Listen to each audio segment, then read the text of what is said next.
power blipped. The power blipped, and only my main computer went out. My Okay, there you laptop go. didn't go out. Yeah. I thought What the you frick? unplugged your laptop, so you Yeah. lost Well, power or something. yeah, you would think something weird like that. All right, we're back. Sorry. That was messed up. Mhm. So, all right, I apologize for that. We all back online, everyone? Everyone see us? Yeah. All right, cool, Hmm. cool. So, boy, that was Sam's going messed. to call me evil and blame me. Yeah, There we go. yes. So, finish that thought when yeah. We're all blaming you anyway, Curtis. I get blamed for everything. So that was definitely something. I didn't touch a record or anything. It was just weird. Never. So, sorry about that. We can Where continue. did we leave off?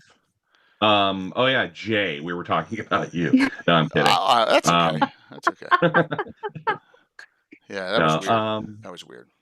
Oh, and we were just saying too. Coming back to Greyhawk and playing in it is almost like a completely different experience now. It's like it's a brand new experience, and something I always thought that would happen ultimately just because of the connectivity of things over time. I never really realized until I started getting involved in it, the depth and the breadth of the community, that it would bring that much more to the campaign world. Like it's they talk about living Greyhawk. Well, this to me is living Greyhawk because it literally something happens every day. That's a great point. Dude, that is a great point because if you take my campaign and you got what Sam does and you got what Rich does and you got what Anna does and you got all the other ones going on, everything, everyone doing their own campaigns, and it seems like there's no conflict with anyone. No one cares what anyone else is doing with their own Greyhawk, right? Well, we do care because we are interested in what other people do, so we can borrow or steal or use be inspired by what other people do. That I think. But nothing trips their campaign, which would affect my campaign. But it's that collection of ideas and concepts and thought that I would never even think that there would be that much opinion on certain things that there were. So it's really it's like. I've been calling it this now for the last couple of years. It's like the Greyhawk buffet. You can really eat as much as you want. Yep. I mean, there's so much stuff out there, and then you can just pick and choose what you'd like and what to incorporate. So there's always a lot of friendly voices, except for Samwise. Well, his is the new canon, which is someone has to have that very important role in the Greyhawk community. Yep. Yeah. I'm joking. Tim and be the one who knows everything. Tim and Courtney. That was the question I was going to ask. Yeah. You said that Sam was the canon of it. Samuel T. Weiss there. He also calls himself the new canon, and it's kind of it's a little bit of a joke. Yeah, but and it's also falling back to old Greyhawk community because back in the day it was all about bashing the other ones for not knowing as much as you did. So you have to prove to the other one you knew more than they, so to speak. So that's why we always have to have someone in the Greyhawk community who knows the most about something. So the archive. So yeah, what exactly. I was talking, yep. So when I spoke to Mr. Greenwood a while back, and he kind of mentioned that we're in about 1490 DR in Forgotten Realms, which kind of establishes there is a canon of where the lore is. It looks like R.A. Salvatore is coming out with 3 more books. There's so much. Like you can just hop into a timeline in Forgotten Realms, whether you're reading like the Kate Novaks, the Mark Anthonys, the Elaine Cunninghams, and pick out a piece, like a whole bunch of lore. Whereas Greyhawk, I'm trying to figure out, like, is it the Gazetter? Where's the 300-400 page novels that I can go from left to right? Okay. Because I'm just on the spectrum like that and just want to, Did you just say you're on the spectrum? I think we all are just a little we are, exactly, and we are all somewhere on the spectrum. We're spread out somewhere, so to speak. I agree with him. We're going to give one of these away too. I have this in reprint too. So if you want to go back to the beginning, we'll do this real quick. You want to go back to the beginning. There's the original Folio Gazetteer. Okay, all right, that's it. That's from 1980. That's how I fell in love. You want to go a little bit further in time. I'll keep on pumping these all. I had these all up on, and that's wrong. That's the next one I think I brought up is wrong. It's this one, City of Greyhawk box set, World of Greyhawk. Oh, it is World of Greyhawk box set, 1983. All right. Let me see here. Yeah, that's the latest I think of. That's the 5th edition version of both those. Is This Yeah. is What, fifth. like in the words of like Spaceballs, is this now's now? Are Yeah, we this is now's now. now? This Troy and the whole team that he did a great job, and it has the Yeah. old stuff in it and the new stuff. That's why Yeah. this is so impressive. But Because I was it's- looking for Fritz and I didn't see. I was like, Yeah, well, that's the thing. Yeah, that's yeah. my but, world. And that also one of the other considerations you have to see is Yeah. that original stuff was made 576 set, and then later on Oh, you have From the Ashes hell. that was set a No few wonder. years after, No and wonder I then you can't have show the you. Living You guys- Greyhawk Gazetteer that it's all was set messed up. in 85 or some 5 Give me a sec. 85, and now you have the latest one that they going back to 576 but are referencing later material. bad. So You can't so see the it. political There you go. situation changed, so to speak. That's So 83. so just keep in mind that it's not as bad as 80. Forgotten Realms with spell plagues and stuff like that, but there are some changes, so to speak. So you can kind of pick where you Thanks, want Troy. to run your stuff, Thanks, so Troy. to speak. Yeah. yeah. Yeah, so That's where I'm weird, where I like to be in a place where if I'm a DM, I've got enough that's like below surface swimming of knowledge, where if I'm playing, I can, if someone has played in Greyhawk and you mention, a Morden Kanan or something like that running around, or a name that kind of triggers their, but So- yeah. a rhetorical question back to the entire group. What year is my campaign in right now? 45. 45. 45. Oh, yeah. 45. No. What? Five- Yes, but what 592. year? Oh, what in- year? What in year? the timeline.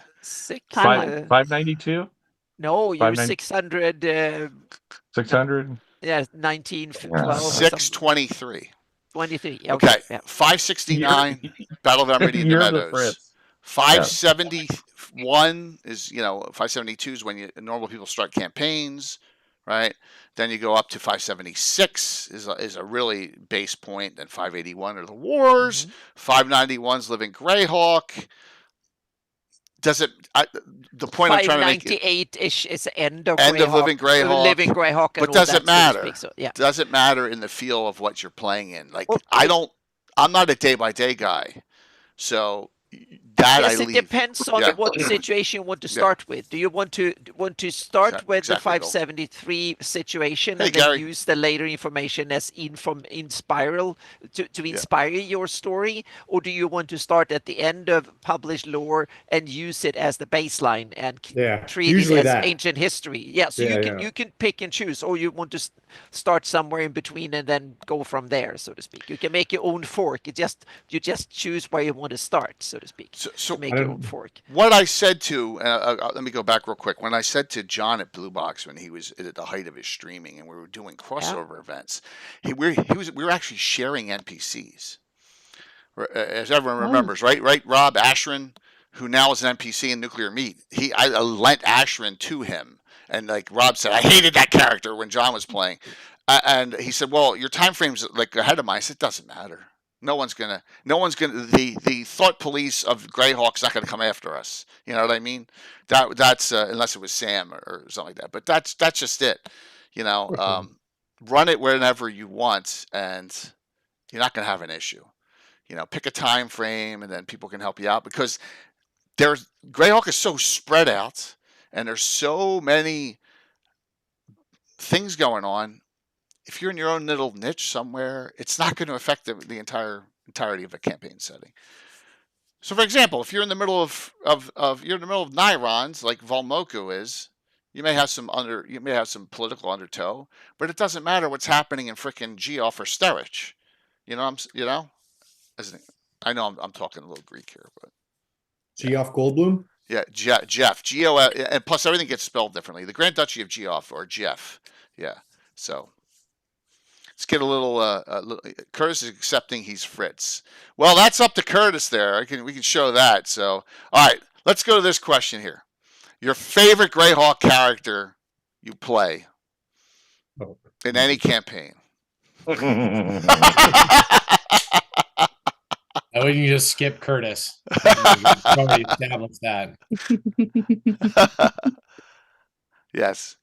I'll Don't be shy. say I've gotten the opportunity several times now to play Erebus. Walt's character. You're playing it. Yes. I love that character. I think he's fantastic. And Yeah, every time I get a chance to play them, I'm getting a chance to play at your table. So it's been a really, really good time for me. Curtis will tell you I've always loved the dwarves ever since. And I mean that goes all the way back. So getting a chance to play one of the tables. How do is I amazing. play AD&D first? Whoops, sorry. edition? That was Jay invited me. my stream deck's all messed up. That's for later. Oh, Damn that's your good friend. Sure. that was for later. What a great excuse. No, yeah, that was an accident. It was, I swear. So here's Erebus's actual stats, and he's running right now in Karen the Skeleton King by Rob Kuntz, and we just played on Thursday night, which was funny. And he's 6'7", and you're playing him at a higher level.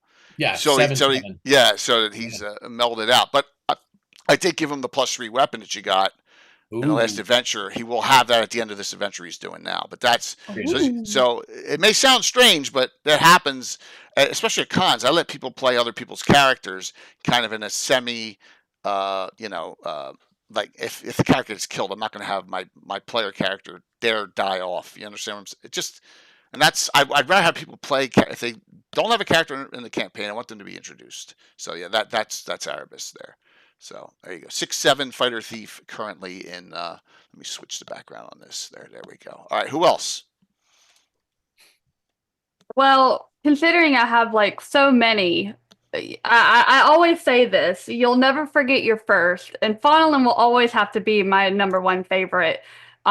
Even with what Elazir is going through right now, she just got married, and she's knocked up and fixing to have kids.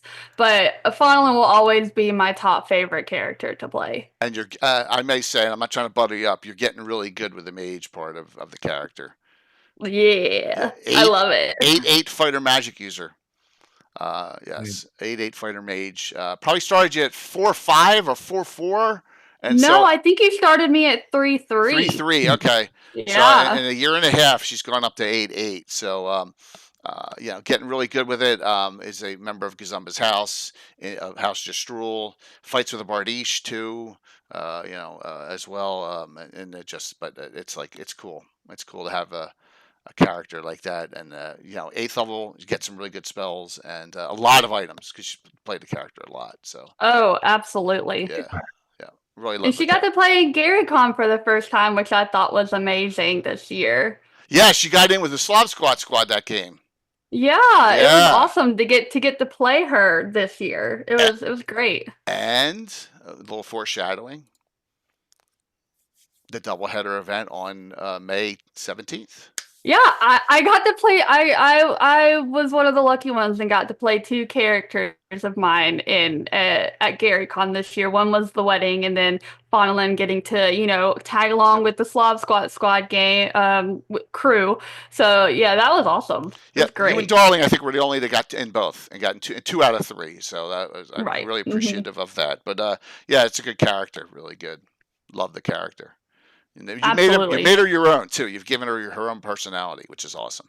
So, yep. Everyone here except Anna were in the wedding game. Yeah, Jeff. Yep. That's it. So that's very true. All right, we'll save Curtis for last.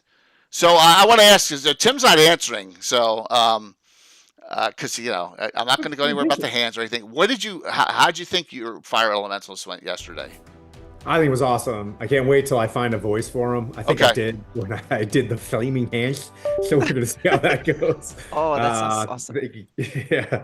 I think he's going to be a bit of a goober, and I love it. Yeah. I can't decide between Davu Rothschilds or Sir Tim. Sir Tim is having, he's a 40-year-old virgin. He's got no luck. His coming is just descending by the second. That's charisma. And Dabu is just everybody's friend. You know what I mean? Yeah. Like he's just out there for the team. Well, Build a Master Crafter's line, just blame that. See, the problem is you're trying to date Joanne Wally. I mean, that's like only Val Kilmer dates marries Joanne Wally. That's the problem. And you got to remember all of Bill's female characters are tightly wound. So, yeah. It'll lead me on. Yeah, well, so... But that's but that was really cool. You played a fire elementalist yesterday and saw the power of the Human Torch. Oh, by the way, Rob. So Rob's creating Phantom's creating a fire elementalist in Castles and Crusades rules, and he was going through the Great Net spell book. Don't miss up on first level spell Human Torch. It's really cool. That's in No, Great Net but- Spellbook. I know we're talking about some of the other ones. So I'm reading this for, what is it? The Summer of Siege. I'm gonna try to join the TLG crew for a little bit and run a bunch of sieges for them this summer. Some one shots as I learn Castles and Crusade. That should be we're fun. talking about June, right? We're talking about that big event in June. Yeah, it goes all the way to August or whatever. Yeah, Yes. So we have some special things coming up. Yeah, with them. So all right, Curtis, character. Well, in fairness, I have played 3 characters in Jay's campaigns, and started at GaryCon. So I played Fionn, the Priestess of Tritherion, which is actually a great character. You played 4 then, counting your run relative. Oh, that's right. I totally forgot about that. Yeah. And that is a great character, and I played that in Horn Holes. And then I played Compost at GaryCon. I played the Displaced in Time cousin of Fritz as the Bard, which was great because I've never played, Frederick. never come close to playing a first edition Bard. And then, of course, we are at Fritz, and Fritz is such a funny character to play because it allows me to be just a total jerk. And I think it's really funny. Like, half the stuff that comes out of my mouth, I'm trying not to laugh when I say it. It's just I know it drives Coco up the wall. But I will say this too, I'll say this: being able to play the characters in a campaign like yours, Jay, is like going for a ride. Like we were talking about, kind of getting back into Greyhawk. It's like you play the character in all the trappings, all the lore, all the places, all these different things are there as you play the character. Therefore, it's like test driving. I mean, it's great. It's great for someone like us. Thanks. We get to see everything live and in action that we didn't do, for a big extension of time. So, yeah, it's Fritz is funny. Fritz is a dark side of my personality. Even Mrs. Curtis C. Really? Did you say that? That is awesome. Fritz spoke. It wasn't me. So it's a funny character in the interaction between the characters. I mean, I think you just said it the other night, Jay. You said all of them are the Knights of Ulick, and then Fritz. Yeah, well, exactly. Exactly. So some things. If we go back 40 years, I've always had the anti-hero DB character, starting with Leo McMichael back in the day, who turned on the party right in Temple Elemental Evil. He was an archer thief, turned right on them. And like that, you've seen Tim when not the ever mysterious Tim, when he gets crazy and he gets infuriated by something I do, he will never let me live it down. Like the stupid wand of enemy detection thing, he still talks about it to this day. Oh, Tim, thanks, man. That was very kind of you. But I love the anti-hero. So there's 3 in the campaign. Michael Baton. That's Mark's character. Now he's dead and he's currently a revenant, right? Because that whole thing played out. Gilthanus Markham, who was Mark's character, Swain Markham, who went into Dragonlance and brought Lorana back and married Lorana and Greyhawk when we did those stupid DL ones for like 1, 2, and 3. So we destroyed that whole world and named him after a brother, and he's a duelist and Fritz. The Human. So you just brought it on even more. And what's great is those characters drive my players crazy. Now Fritz drives them even crazier. And that's that's why I love it. It's like shoot right in. But another point that you made. Gateway drug to my character. I don't like it.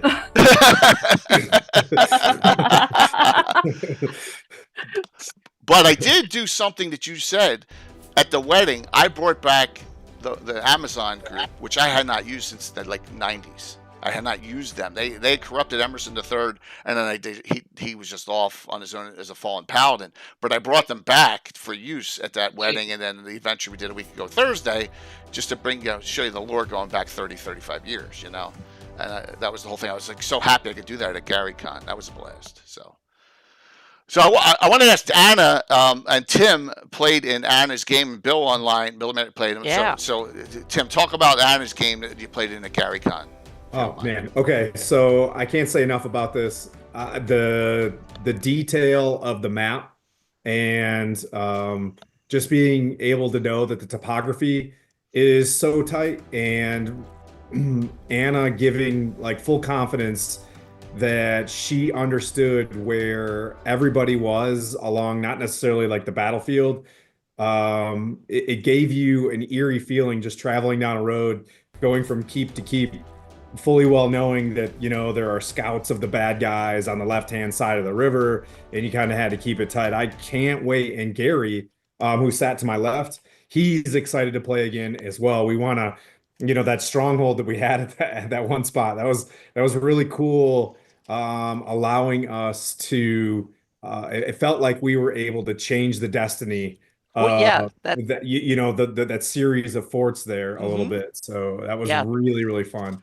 Thank you, because that's part of my play style, is that I want it to be like a big situation and you play here. So you need, as a party, you need to understand where you fit in the world, so to speak. Things Yeah. happen 2-3 miles away. You start an encounter early on, you see smoke on the over the horizon, and Yep. things evolve into it, so to speak. Yep.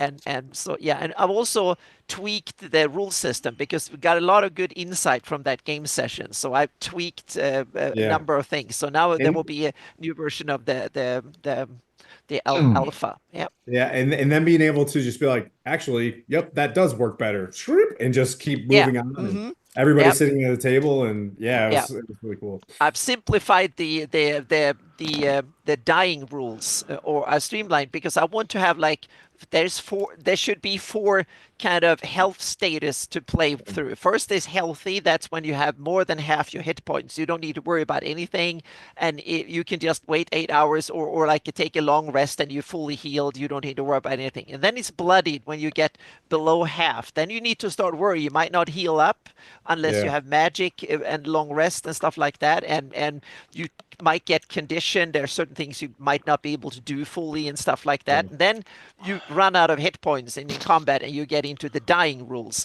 That doesn't mean you have to stop fighting and stuff. It just means that now it's getting critical. If you miss you have Yeah. to make a decision. Should I stand and fight and Yeah. risk dying, or should I lay down and try and survive, so to speak? Yeah. That's so keep player agency. And then it's the fourth one, after you died. What happened then? Because that's Yeah. not the end of the journey. So then you have to suffer a bunch of. So I want the player to always have interesting choices to have to make for your character, even past death, so to speak. That's So cool.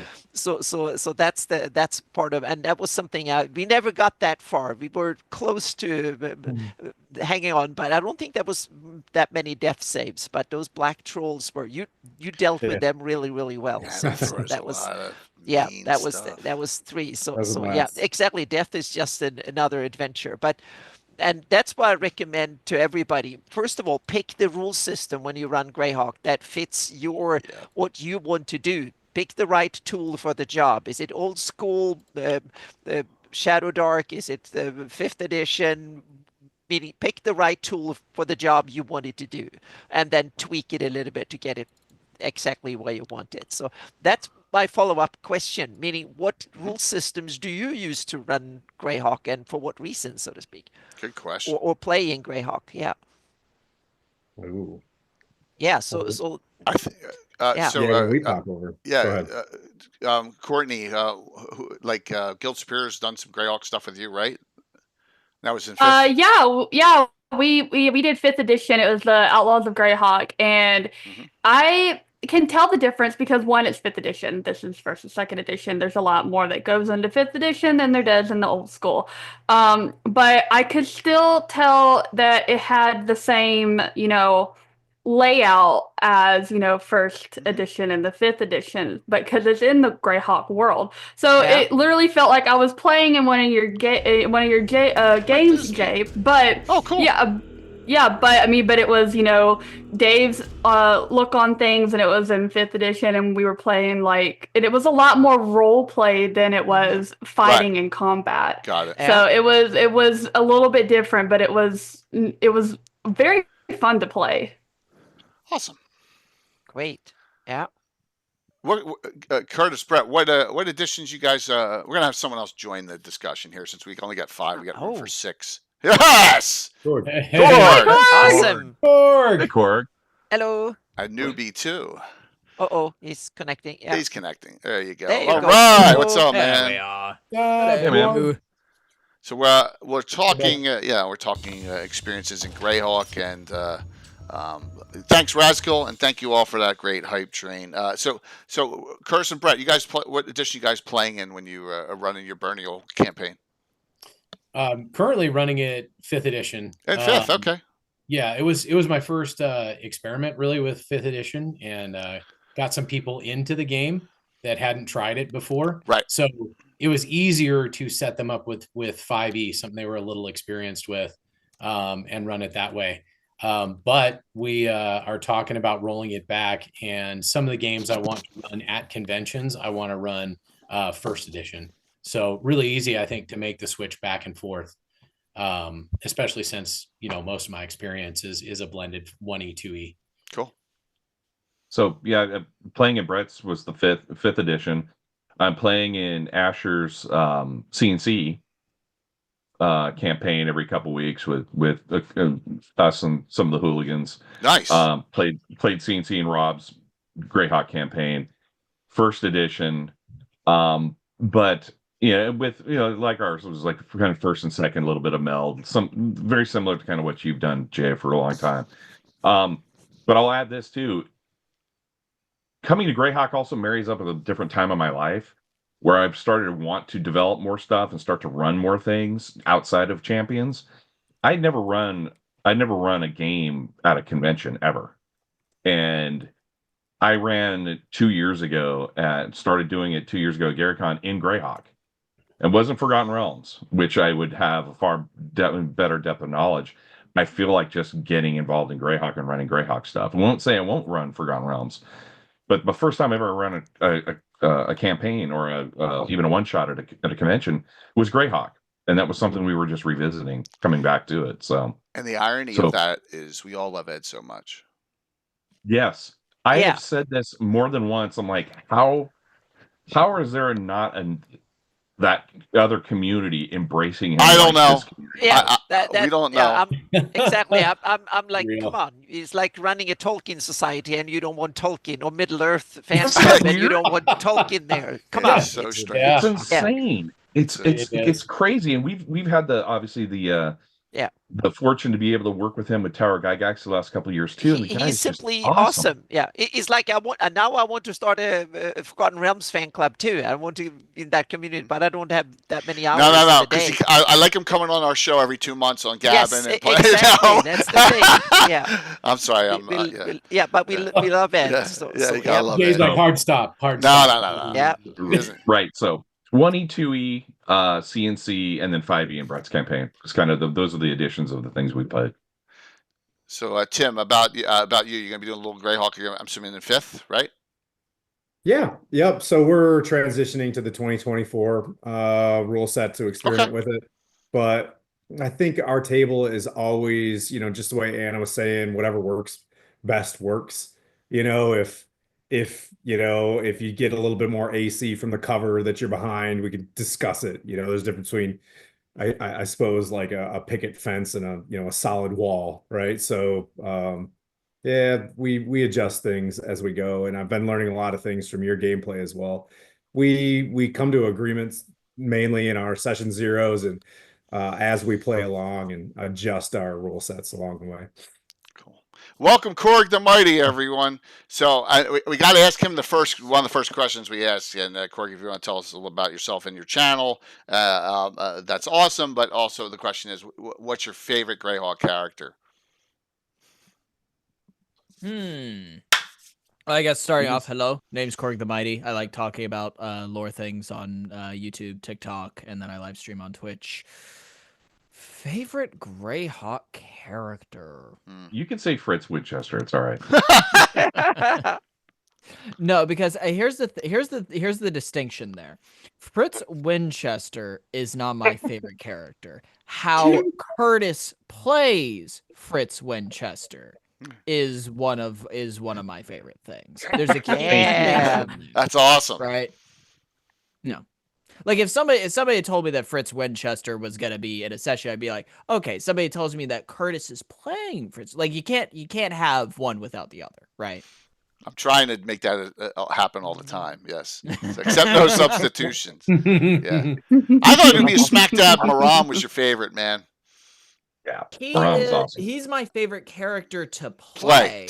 But my favorite character overall, I'm just trying to like scan back through all of the different characters in my mind. Molly Hatchet just seemed to be like a there you go, Darling's character. Yeah, that was a good one. She plays Molly very well. Yeah, there you go. That's a good one. And of course, Devin. I love Devin. I love her little quirks that she has. Bones' character. I love it. I'm trying to find that. Or the dynamic between Darling and Edmona's characers. Oh my! Just say we have to mention Eric Mona in this. Oh wow! When Eric Mona. Yes. Yeah. Oh. Yeah, Flavius and Venarian Vord together. Yeah, Venarian Vord is like, wow. When you know those two are going to be at the table playing those two characters, you are in for an amazing game, and your stomach will be hurting afterwards because you will be laughing so hard. So I think Fritz had a case of Venarian Vord once. Oh yeah. That's I awesome. wouldn't doubt it. Oh, that's good. Oh, Daya, thanks. Oh, wait a minute, Jay. No, I actually I know the answer to the question. Yeah, sure. And it's not just one character. Okay. It's specifically a duo of characters, sure. right?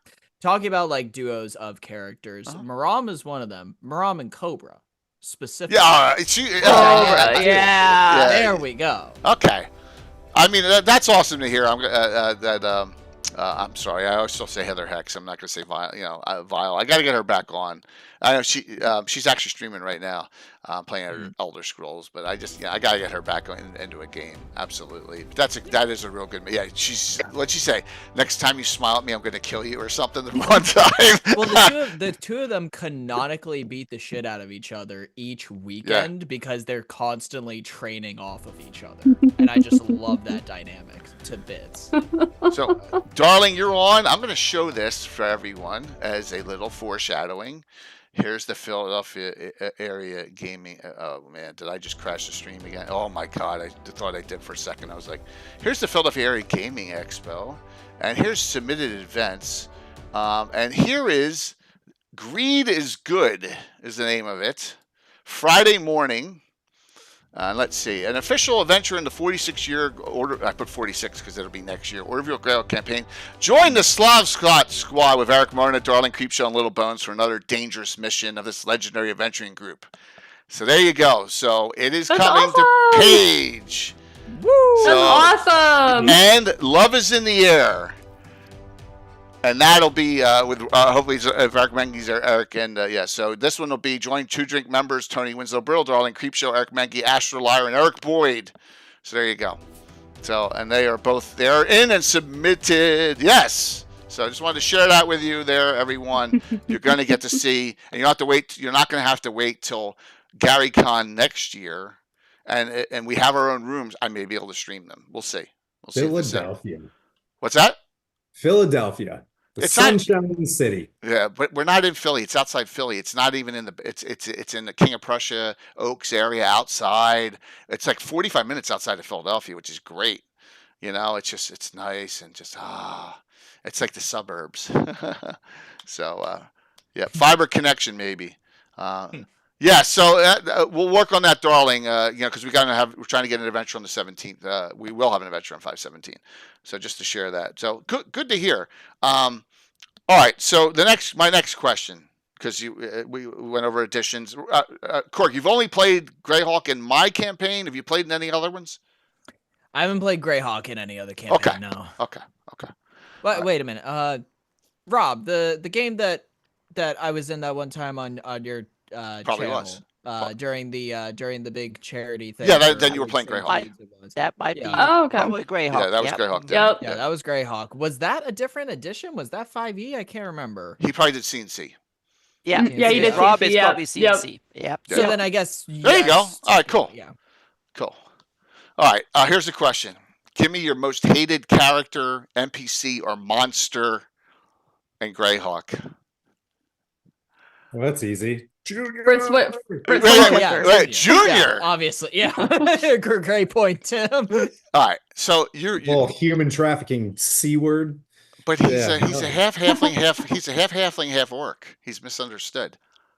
Oh, he's a real douche. The current head of the mongrels of the putrid tongue in that area of the world. Okay, but you only met him the one time, and now you're fixated That was on enough. finding. That was Okay. Jay's dark side. Okay. Ugh. All right. Sounds good. But yeah, 100% Junior. Yeah. You can't too, go Cord? against the bit. Yeah. Okay. He's like our one When do we get another shot at him? he's our one common enemy, because like in each session we're typically facing down a different like type of enemy that just happens to crop up. Right. There are sometimes like recurring characters, but Junior is the only one that's like our like he's the Lex Luthor to our Superman. Well, that's right? it. That's the long-term campaign plot arc. So I'm not going to have you kill Junior this in 2 weeks when we're playing, or maybe I will, or maybe I won't. We killed Junior tonight. Let's go. Let's go. So, does everyone know the story of Junior? Junior goes back to, this is the second Junior. This is the new Junior. The old Junior was in the Greyhawk area. The mongrels of the putrid tongue are breeding. Remember, it says right in the monster manual, orcs are fecund and will breed with anything, right? So they're experimenting. So with crazy stuff. They were trying to breed an orc and a centaur, all sorts of stuff they were trying. But they came on the panacea, the orc halfling crossbreed, and it worked very well. So, and that was Junior, and we've heard about the tobacco bag story and all that going back from Tim's dad, but I brought Junior back for the Altamira area because it just had to. So No. Yeah. Yep. Cool. Anyone else? Coco, Brett, or Curtis? I feel like each of my characters all have a hated, and like they don't all have. I can't pick one because each of my characters have. Well, actually, for Elazira, I think it's Tim the Truly because he tried so hard. Oh yeah, he did. He tried so hard. But for Emerson, it would be her brothers. Like her brothers definitely rubbed her the wrong way. Yeah, it was awesome. Of course, with Penelope. Penelope, it would be Bongo Boy over here. Frederick. It also might be Kane as well. Yes. I was about, if we're going by character, I was going to say Kane would be Penelope, Maram would be Kane, which is a really weird line. Yes, relative. Yeah, that's the great thing. Oh, that's awesome. I really don't think Amaris has like anyone that she, absolutely just doesn't say. Even after what Junior said to her that she was a chosen one. Remember, you said, because you're a halfling. I feel like a lot of my characters are the chosen one because I'm a full elf, or I'm a halfling, or I'm pretty. They all blend together. Which one's the halfling cleric?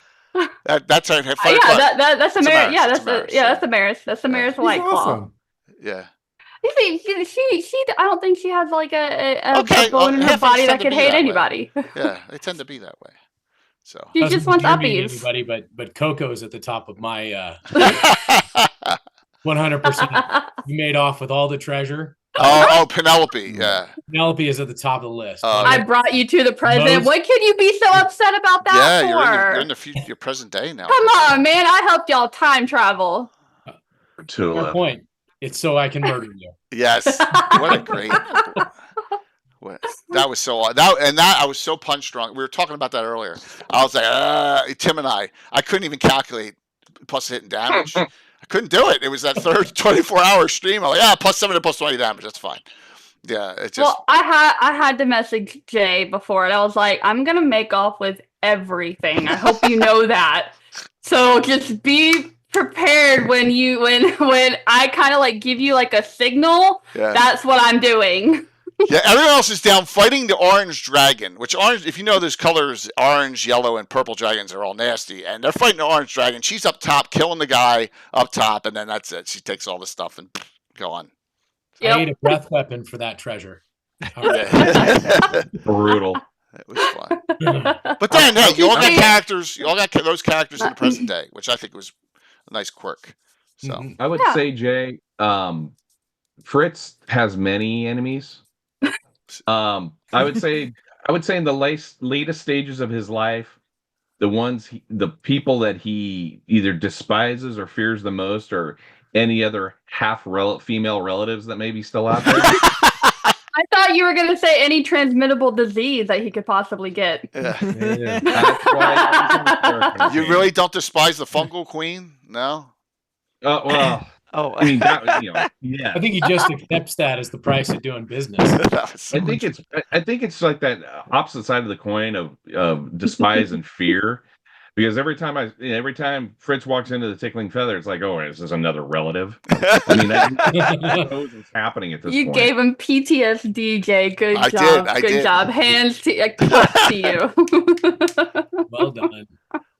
Plus, he met someone who's in the upper floors, which he's not allowed to be in. Remember that at the end of that last adventure? Yeah. Oh, great. You're a superstar in the Tickling Feather. Good for you. Oh my God. Big fucking deal. Coco. You've been laughing at Fritz's expense for a year now. And we will still. I will teach my children to laugh at your expense when they get older. There you go. Welcome for Uncle Fritzy. Yeah, oh my gosh. Oh gosh. Supervised visits. Wait, Important question. This is your uncle, Daddy? What? Oh my gosh. Oh no. No. He is technically he's the uncle. That's really half uncle. Or no, he is. He is. Oh but my, that's scary. So Anna. Go ahead, Korg, please. Yeah. I was actually gonna lead right into Anna. I'm very curious to hear if Anna has a most like despised character. That's hard. No, I don't really, because I like these kind of weird offshoots that triggers up things. And in some ways, I think Eric Mona's Venerian Vord kind of he straddles the whole thing. Meaning he's the most liked character that I've seen in roleplay ever in a lot of sense. But he's also in some ways the most despicable character at the same time, which is part of the appeal. And to simply have that just, I think, shows the Eric Mona's brilliance at not only creating games but also playing in them, and that he can pull that off by both playing a very despicable character but also a character you just love to see in action. It's fantastic, both from I'd say gaming mechanics perspective, the way he used every single spell he had and saved the last one and got that awesome out of it. That to me was a pinnacle of a player. Meaning, I feel like a totally inadequate player compared to that, but it's so cool to see someone who can really spin it, so to speak, really, really well. My favorite time with him was when it was during the fundraiser. And did you have Fawnland or Elazir in that one? And you said, "I don't want you touching me," and he went and healed someone else. Oh, it was Fawnland. Yeah. I can't remember. I was like, please don't touch me. And he goes, oh, you're down? Well, I'm going to go over here to your niece and heal her. Yes, he did. He healed Tony's character. I thought it was hilarious. Yeah, absolutely. Well, that's a good part of RP. So, Anna, why don't you ask everyone a question? Oh, now we have to dig into other parts. Well, I guess we just have to I have to ask it because I think it's kind of interesting about this here. I mean, what are your favorite part? Any kind of obscure little corner or favorite town, city, country, or part of Greyhawk that you love to keep your adventures in or play in or something like that, or the cozy corner or the home base or something like that? Any particular geographic location that you're very fond of, so to speak, large or small? I do have one. You start us off there, Jay, at every game. It's kind of like you start us off at the Salty Dog, and now it's just like it's like home to us now. Like if we don't start off at the Salty Dog, it's like, what are we doing? Exactly, because it's just it's iconic. But that's all right. It's just the style and the one shot of type of game. So yeah. But no, I love it when you start us off there, though, because we get to get a little bit of like role playing out of the way. We get to meet new characters and yesterday. Yeah, and it's awesome because you get to have that little bit of role play, and then you get to go and do a whole bunch of combat later. That's it. That's great. Yeah.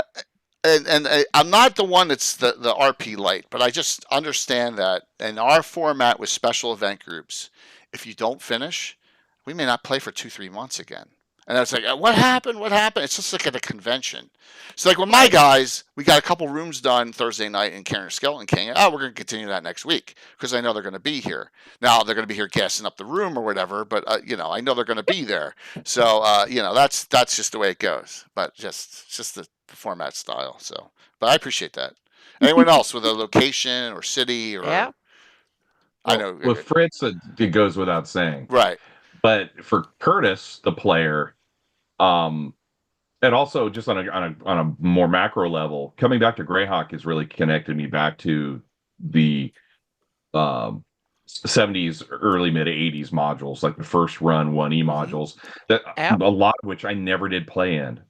Brett and I are kind of making a concerted effort to go through those now, looking back, beyond the Darlene map, which is what we used to, in Brett's garage and our other friend's garage, we used to lay that thing out at the beginning of every game and just kind of say, where are we? And it was kind of almost ritualistic. You're like, all right, we know the game is going to start now at 10 p.m. and go until 5. And then we would sit there and we watch, we'd lay out the map. Now we can incorporate Anna's maps, but going back into the old modules, for some reason, I'm always drawn, because I'd like to run it at some point, I'm always drawn back to Orlane. I love the Reptile God. I love that. I love that module. It's a cool place. Yep. It's just because it's small enough for the adventure, but it's big enough that you can really start to expand into those areas. And it's a home base. You want to have that home base that you kind of love and with its quirks and yeah. Mm-hmm.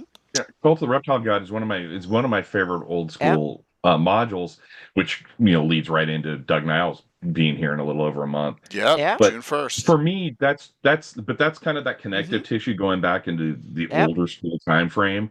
Is that, Brett? Tell me if I'm wrong. I don't think we ever played it. I've owned it for about 15 years now. I got it when I was kind of putting together my own library.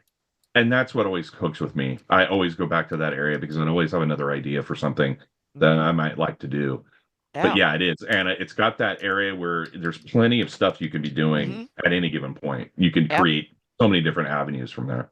Yep. But it's funny you brought that up too, Chris, because like when we were playing when we were a lot younger, it was where did everything start for us? Oh, we started in the Vesby Forest, right? Vesby Forest. That's cool. That was everything took place. We had a friend of ours that ran those games, right? Yep. That was always in the Vesby Forest. And then of course we disappeared off into the Forgotten Realms for a while.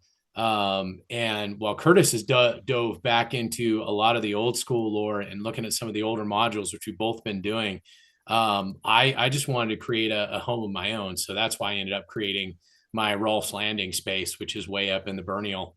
And that just became my spot to start developing my little corner, my little home base, my little place to love in Greyhawk. It is a home. It is, because I don't know anyone else who's adventuring up there.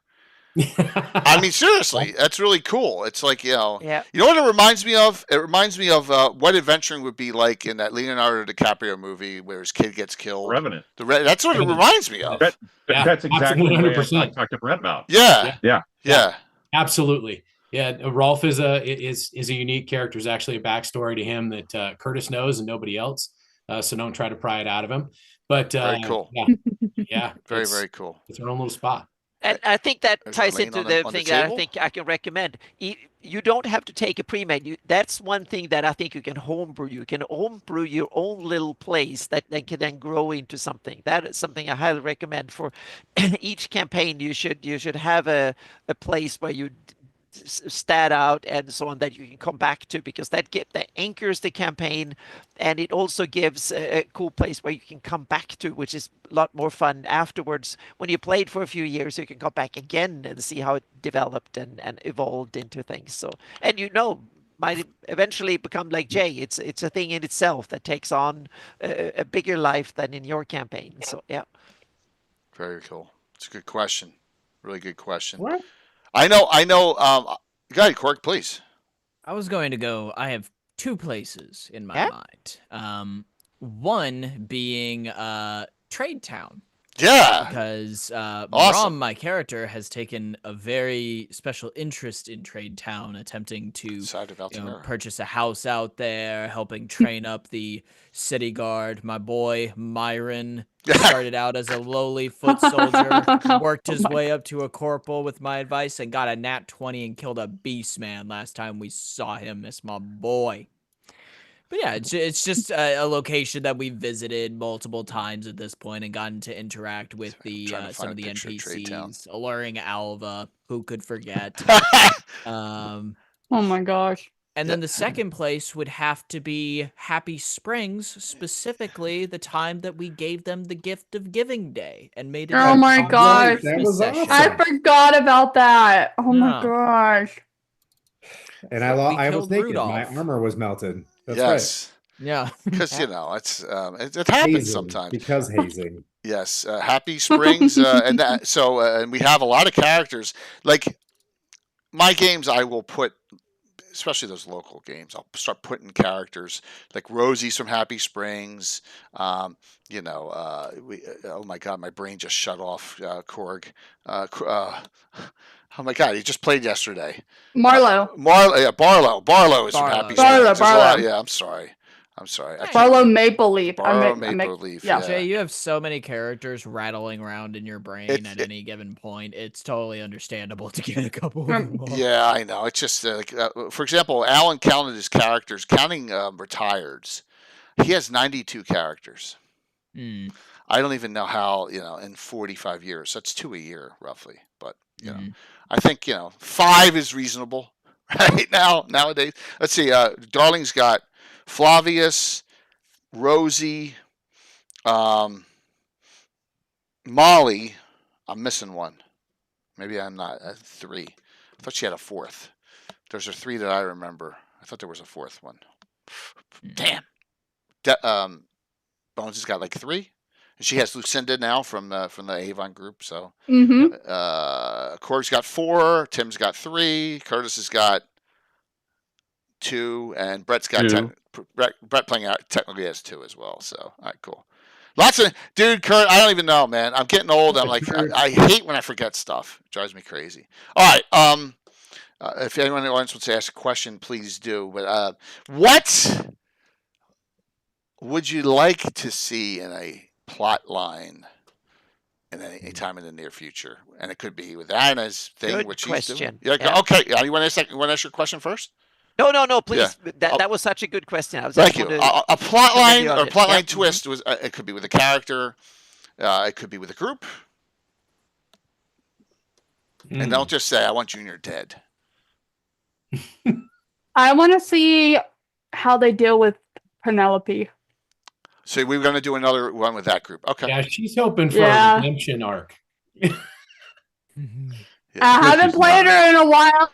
I'm itching. Did you see what Raz wrote? Yeah, I saw it. Raz wrote. I mean, that's what we're all thinking, but we can't say it. Well, Raz said it, so that's okay. Then. Getting his steak dinner. Yes, yes. And dessert. It's all Bill's. You got to understand. You're trying to woo a Build a Master Crafter female is like impossible. It's not happening. It's like you need those vice grips. So just kidding. But no, I'm not kidding, really. It's Bill's. I mean, Bill has Galena, who owns the inn, the Noble Pawn in Greyhawk City, and he always makes his characters look like girls from the 90s and 80s. That she looks like Shannon Doherty, right? So you know where I'm going with that.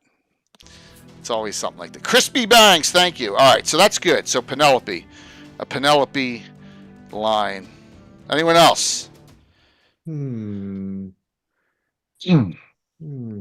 Fritz retiring from the tickling feather. That's not happening. That's never going to happen. Even when you're, in your 80s or, you're He's got a ways up there. I think a good 3-session run. I think a good 3-session run where you're like go into a castle, you get into the castle, and you go down into the dungeon. You want a true dungeon crawl. Yeah, we got to rest. I would like a J rest session where we have to actually be smart about how far we're going to make it, fend off some baddies while we're sleeping, So you're talking about a multi-set. Yeah, but I can't do that in 4 hours. That's tough. That's what I'm saying. Yeah. You mean So it's like a part 1, part 2, part 3. Yes, but we have to West Marches it though, because we would never have everyone show up for all three and three Saturdays within 2 months. That's the thing. It's really hard to get everyone together. But yeah, but we can do it. All right, I got it. Or you just do another 24 hours with the same people. Ooh, I would do that. Yes. I would be up for that again. Wait. We just need to keep going here. A 24-hour stream with one group is what you just said. Not 3 groups. One adventure group's a lot more easy to plan. Be tagged in one group of players. Like one person gets the outside. One person gets the of a full dungeon crawl. Yeah. I think that I'm with the chat. 12 might be enough. All right. Yeah.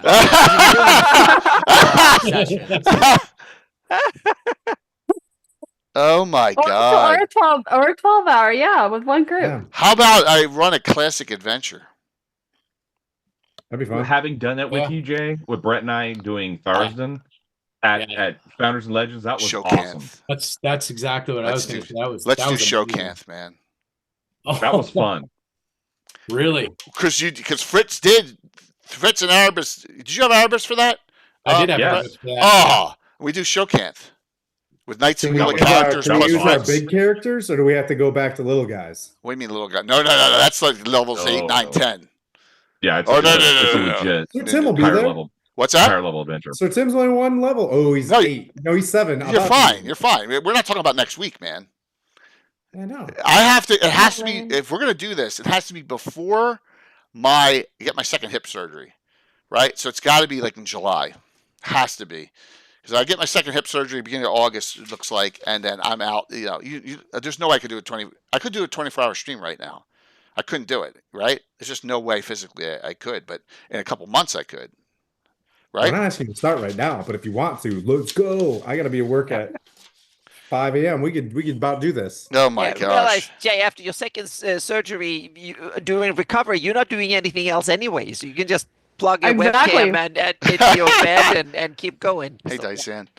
Yeah. Wow, that's a great idea. All right, so 3 multi-sessions. Multi-sessions or Brett's like, no, I'm not doing 24 hours.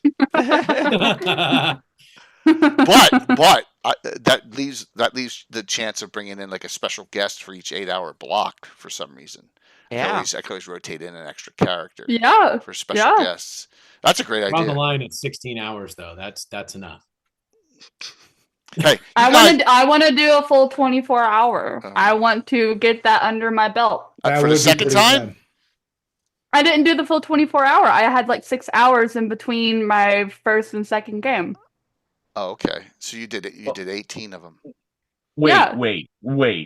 Coco wanted to kill Brett and I both after about 8 hours of GaryCon together. That's true. So no, it's just 24 hours of having to put up with us, Coco. Are you sure? I stayed with y'all for a whole week. I think I can do it. That's true. I don't know. You did want to kill us, but that's fine.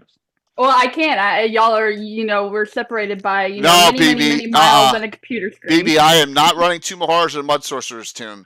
Those are death traps. I don't want to kill. I'm not here to kill off characters permanently. They are super challenging, but no. Do we get to pick our favorite character to go in that meets the level? That's also a good part of the strategy. Like, well, yeah, you send Rothschild, you send that's definitely Tim. It's a Night of Ulick adventure. It would be Tim all the way. Sorry, Fritz. I'll wear my armor for 24 hours. That would suck. Oh man, that would stink too. Yeah, and then you got Maram. You could have played. Yeah, Tim, you have armor proficiency. You can do that. I'll be like, this was the towel of Tim. Wow, that's cool. But Tim, you have armor proficiency, expertise. You can deal with that. You're a paladin. You can sleep and have sex, whatever, in your armor. So don't worry about it. Yeah. Yeah, you saw Excalibur. You can't have sex. That's the problem. Yeah, I mean, come on. You can most of his armor on. You can do anything with your armor. Say that to Tim. Don't. Emerson will watch the kids, right? Yep. Mm-hmm. Emerson will watch the kids while Elazir goes yeah. on That adventures. would be I don't think Emerson has it in him to have his wife go off on her own. He just is like very Fritz protective. will watch the kids. Oh my God. Yeah. There you go. Yep. That'd be awesome. That's some great ideas. Anyone Yeah, else with any other ideas? I think the classic module is a good idea, Jay. Yeah, I mean, I can combine that we've with the done it, and it's multi-session awesome. module. Yeah. So it would be either. It's going to be either one of two. It's either going to be Shokanth or Baltron's Beacon. I love both of them. They're both on the wall, aren't they? They're both on my wall of fame. They're both great adventures. Both of them I considered running it for Founders of Legends last year. Baltron's Beacon is a good adventure. I've never played it. Yeah. I know it. I know what it is, but I've never played it. Yeah, it's a good adventure. And that would be multi-session or Baltron's Beacon or okay. All right, that gives me some things to think about. Because you know me, I'm always trying to figure out what's the next great big thing I'm going to do. And then if we set that out and it's in July, I can put it on the front page too. I can request front page access. There you go. Yep. So put Beacon and Greyhawk. You know it has my vote. Yeah, you're the one. Gary's the one that absconds with everything and puts it into the Greyhawk setting. You know, I remember Gary. I was running Beacon until you convinced me to run Forgotten Temple of Tharistan at Founders of Legends, and so I'm so glad that I did that 2 years ago. Yeah, Beacon, build up the evil party. Yeah, well, I know that. Shh, don't say that. Don't give him any foreshadowing. All right, so that's cool. 24 hours or 3 sessions. Yeah. Because I think 5th is looking delicious. Everybody's got time off. What's that? I will personally take off. July 5th a Saturday, right? Mm-hmm. Oh my God, I will personally take off Friday, just sleep all day, and then be able to play for a whole day with me. Yeah, if we stayed up all night. All right, I got a goblin. Wow. I'm going to be hating life. The 4th is a 16-hour day for me. Yeah, so we'll work on that. We'll work on the date on that because date for that. That's cool. I think my wife's got to work that day on the 5th. So she's off on the 4th. All right, good question. Anna, you have a question? I thought you were going to I was thinking, let's get religious for a little bit. Any favorite deities or cults or something like that from Greyhawk that and yeah, we've had Rallyshas excluded because we already praised Rallyshas enough, I think, with Eric Mona's performance. But what about others and other gods, cults, or other things? Brett, what's your Red Knight? See, the Red Knight's Red Knight's great, Korg. It's a Forgotten Realms deity I ported into Greyhawk. See, Jay cheated, so yeah, he fooled us all. Yep. Red Knight is perfect. There is no that Stratus shit. I don't, Yeah, but that's good, Jay. You mean you pulled it off? We didn't see it until afterwards, so that's awesome. Yeah. Awesome.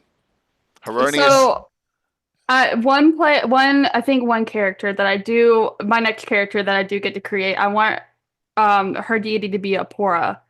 Yep. Norhana that I play in Tim's games. Yeah. I love the specialty priest of Apora. I want to play more of that. Like I think that's like one of the coolest deities I've ever had a character worship.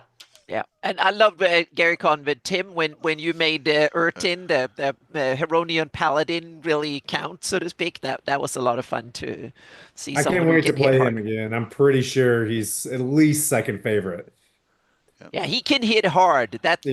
Yeah, he can. His smites are really. He has brutal smites. They can do 10d10s, I think, in extra damage several times a day. So, yep. Wow. Mm-hmm. Yeah, it's Yeah. I've kind of limited the deities that I use with a lot of the groups because I like familiarity, and if you notice, I've done a lot of family members so that there's more interactivity. So like. And Jay, you played Greyhawk so long that there were no deities when you started. I know, and that's why I had to use Finnish to introduce deities. some Finnish and some other stuff in there. So Leviator. Yeah. But Leviator's in Forgotten Realms. Yeah. Leviator to be a pain. Ed brought her over. Yeah. Finnish legend. The organizations. you were going to put me on the spot, and I was going to laugh Yeah. at myself because when it comes to coming back to Greyhawk, like I have, the pantheon, the deities, that's the thing I'm the least familiar with. So I don't really have a love in Greyhawk yet. Well, you might have a hate, so to speak. There might be some cult to like damn those whatever or something too. Do you really like the Amazons of the Crimson Moon now? Oh, no, absolutely not. No, they were right up next to Penelope in terms of most. There you people. go. And if you say something that Penelope Team talked up. about, I would like to A say. team up. Penelope recruits them, and we go against the other guys. Oh my God, Ooh. the Amazons. That's But not good. that's an important part in a role-playing campaign. You need villains that inspire almost hatred, like something that make the players like, damn, these bastards are coming again. Now we need to do something that. I was going to make the same comparison you just made with Jay. Back when we were initially playing in Greyhawk, deities weren't that big. It wasn't that big of a deal. And it was actually one of the things that when I started playing in Forgotten Realms, because of how involved the deities were in characters' lives of Forgotten Realms, that I know that so much better. So it's been fun coming back and learning all about all the deities in Greyhawk now. That's one of my next. That's what we did, right? Because I played a paladin in Brett's really your first campaign in Forgotten Realms. Everybody try to contain your surprise. He played a paladin. Yes, for a long time. Straight and narrow. It was really bizarre. Was she hot? But also, I played my first player in Forgotten Realms too. So let's be honest. How often do we all play hideously ugly characters, unless they're something? Eric Mona. Coco's playing a 6 charisma in this next campaign. Yeah, but that's not comeliness. That's charisma. So she's probably And that's the other good question. How many of you have? I haven't incorporated comeliness in Hawktail rules. Maybe I should. Anna. Yeah, I should probably have a comeliness. I just figure out how the heck I should. Yeah, I realize that in the honor of Greyhawk there should be comeliness. It's just how I want to use it, so to speak. It could just be a. Well, we'll see. I'll try my best to get it in there because it is fun. Yeah. Mm-hmm. Yeah. Yeah. Gary, I'm sending you a message here, real quick here, for Baltron speaking. Anna, basically for me too, I gravitated toward Heronius. Mm-hmm. I like the Heronius Hextor battle, that conflict. Yep. Let me just establish for once, the new canon is Hextorian. There's no real debate about it. Are we talking new canon from Sam? Sam. Yeah. Yes. Yeah. And it's kind of got that Marsha Brady, Jan Brady, like Heronius is always favored, and Hextor, is just he's kind of weak and kind of a punk. But for me, like we talked about stages of life, I played Paladin in Forgotten Realms, so I was, really into Torm at the time. It's a connection, and doing things, getting farther involved in like the Greyhawk community and things. I wrote that article on the Faithful Brotherhood of the Invincible. Take a wild guess what that organization is kind of based on, and that's a Heronian, sect of the church. So wrote that. Because I've never written an article like that. I've written all sorts of crazy shit in my career, in my life, but never wrote anything like an article. So the guys really helped me out a lot in terms of editing and putting it forth. But that highlighted something from the Greyhawk Pantheon, and I'd never done that before. So yeah, it was fun to do. Thanks, Epic. Really appreciate it. So it was a great point out on the deities. Yeah, I think it's cool. That's something that could bring a lot of flavor to a campaign, both on the good side and on the evil side, villainous side, so to speak. Like my Shieldlands campaign, one of the things that I wanted to do was thinking, what would a good cult be like, so to speak? And we all have these evil cults, but what about someone who's really devoted, but on the good side, that going to help and build and make others prevail and exist, so to speak. So that was one of my thing, to build an Heronian cult that now runs Shieldlands and started to Those are bring called in more. acolytes on the good Yeah. side. Yeah.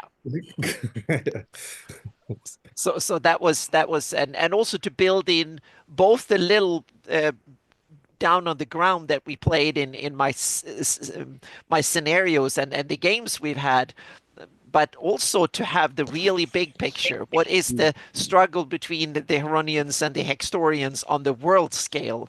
And that is something that I bring in by saying that it's actually there like proxies for the Bahamut Tiamat struggle, so to speak, that I wanted to build it in on a macro level, and I use and others might just be pawns when hell and the heavens go to war, so to speak. So that's on the century scale, so to speak, and then you have upstarts like the old one who's coming in thinking he is someone on the stage. So these are, but yeah, it's me overthinking the big strategy picture. So trying to go deep. That's where I keep you notice I don't do a lot of it's the Order of Ulic versus I use unless it's in the Vestry Forest or the Shieldlands, right? Because that's where the top of it's the going. Shieldlands is the enemy, right? Obvious, so to speak. But there are also other hidden ones and local ones and henchmen and whatever. So, and Mayaheen is one of these, I think, really interesting as another one. He hasn't depicted that much in my campaign, but it's coming. Mayaheen's a big deity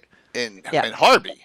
Mayheen's one, it's one of the big upstart deities in Harby. But so I like it. So the specialty priest class, I think, is where it allows the Greyhawk deities to shine, because then you get the feel for what they're all about, and that's why I love the specialty priest class, and also my knight class, where they're a hybrid of a specialty priest and a paladin almost, So I don't think anyone's played a knight. That's one I haven't really suggested. It's so slow. I mean, Coco's finding out how slow Barbarian goes up now in XP. Hey, but I mean, she's amazing. I love Emerson. She is all brawn. All brawn.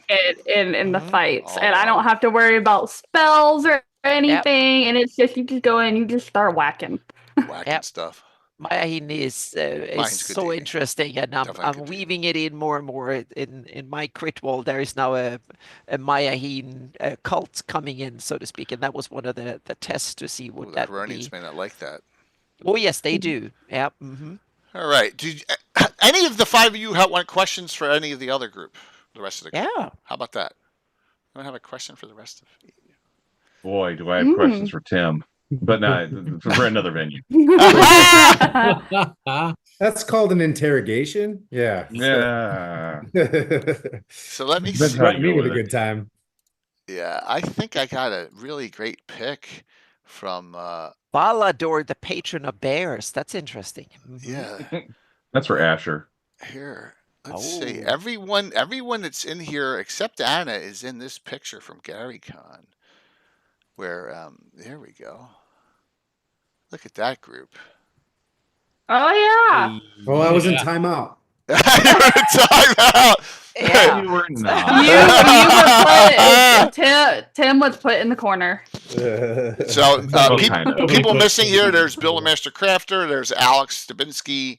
Oh my gosh. Skylar. Let's see. Film Girl is here. Yep. There's Tim Curry. She's doing really, really well right now. She's got a lot of good things coming out. Yeah, definitely. Awesome. Definitely. So, very, very cool. It was a nice picture there. That was a Sunday evening, almost finishing up I was glad I stayed and didn't leave on Sunday. I was glad I left Monday morning. So, yeah. I got a question. Bit of a fun one. Yeah, please. If you could take a character from like the actual character itself, not like a parody version of them, like the actual character themselves, regardless of copyright, regardless of any of that, and you could port them into, and regardless of their power scaling either, and you could port them into the Greyhawk world and make them like a permanent character. It doesn't even have to be fantasy based. You could put like Superman in there, right? What character are you putting in? What do you think you can make like a fun session around? I've already done that. Yeah? What's up? I have a character named Eric. He's a Is damn it Eric Mona? No, he's a Okay. Damphir. Eric was the real name of what Marvel character? A Damphir. A Damphir? Mhm. Because I know there's Eric, Magneto? which is Magneto. No, but Damphir is a vampire that can walk in the It's daytime. Blade or Yeah, Blade! I have Blade in my campaign. Oh, I have Wait, Blade that's and Whistler in my right. campaign in the Shieldlands. Oh, That's Ooh, right. Interesting. I know. Yeah. Thrawn. Thrawn's fun. Thrawn? Who's Thrawn? Yeah. Who's Thrawn from? Thrawn is like a super strategist admiral in the Star Wars. Star Wars. Oh, He's the the blue blue. guy, Yeah. Red He's Eyes. blonde. Oh, yeah. Like you Yep. don't want to go like full Vader into Trying this to get- stuff, you know what I mean? Because that's like Yeah. too, like That's we'll like put too- Godzilla in, but Thrawn, I use like a Thrawn attitude for my Strahd. When I do Strahd, Ooh, I yeah, hone. That's cool. Yeah. I Dale- can't think of anybody. Dale put the Slee Stack from Land of the Lost in my grade. That's great. You have Slee Stack. I have Murlocs. Or Natalie Portman. Or Natalie Portman. But yeah. I think she'd whine too much. For reasons, Curtis. Yeah. Only if she could wear that light blue shirt.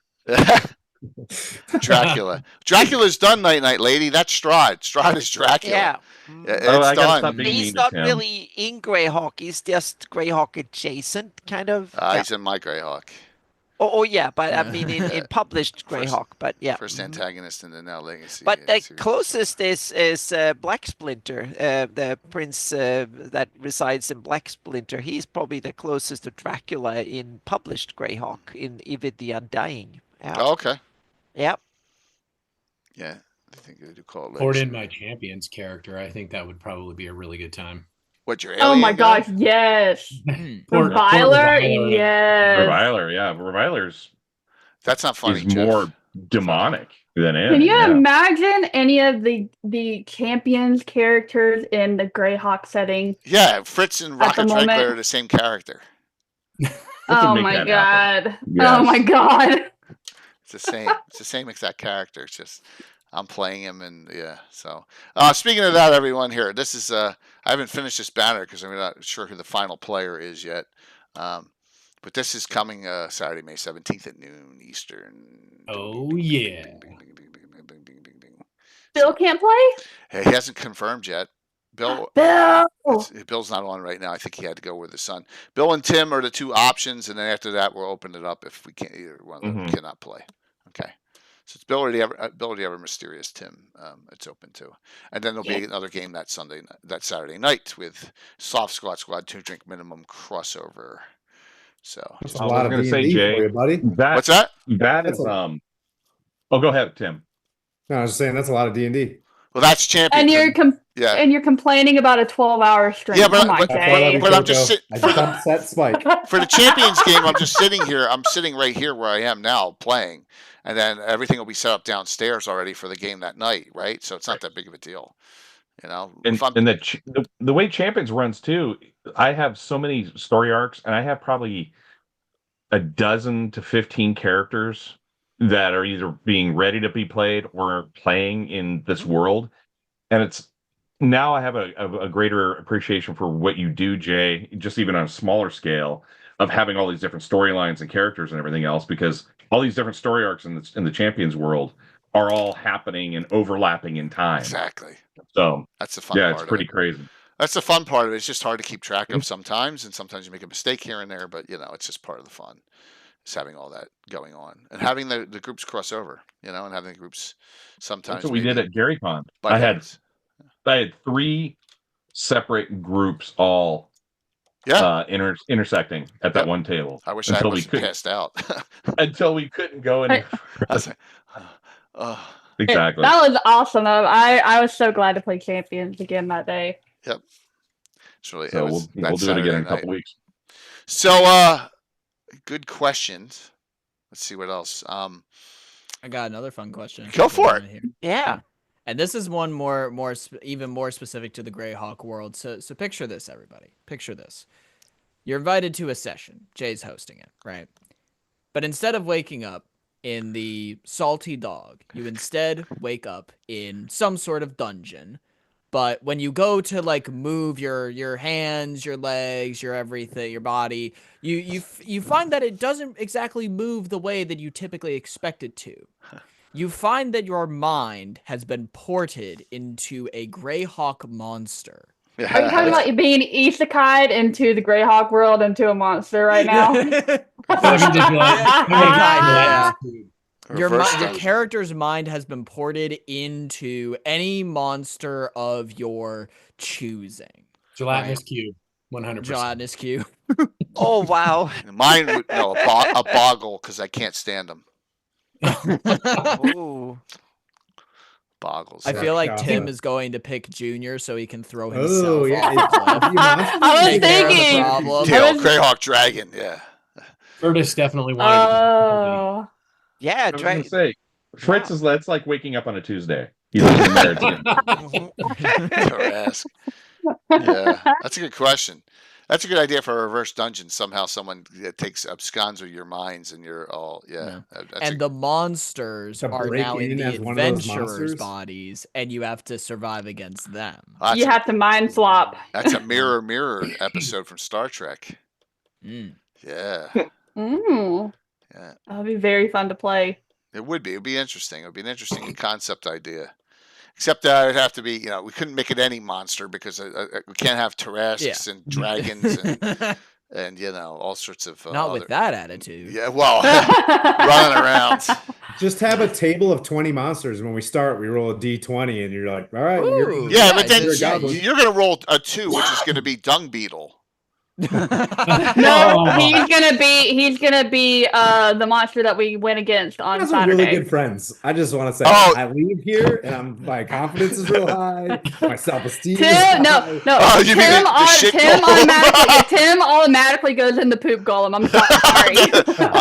I outdid myself with that. Yes. That was gross. I feel like you could help. I feel like that would be an interesting system, Jay. You select 20 monsters that you feel like are of similar power levels, and then we each with unique power sets, and we each roll to see which one we get. There was a crap golem in Rappanathic too, Dill. That's funny. I did not know that. Yeah, Spriggans are powerful, Rob. Man, they can get 6, 7, 8 feet tall. They're Quickling. That would be a good one too. I like those monsters where I think Isn't it where you hit the one type of monster? I cannot remember the name of it, but when you hit it, it spews poison gas or what? What is that one called? That's a gas spore. Yes, I like those. They blow up though, and they're done the minute you hit them. I know, I like those though. Oh my gosh, can you imagine that? Be wise and careful. Curtis, the Penaglin. Penaglin? They're disgusting.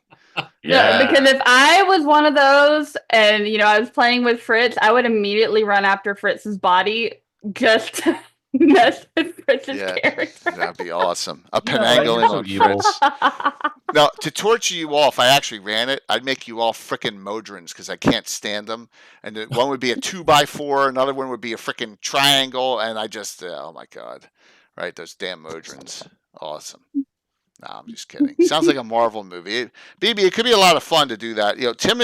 So we've seen reverse dungeons on the channel before. Tim's done one. Mm-hmm. Will did a reverse dungeon during one of the fundraisers, which was awesome. William Henry Dvorak, and Tim has his one reverse dungeon group.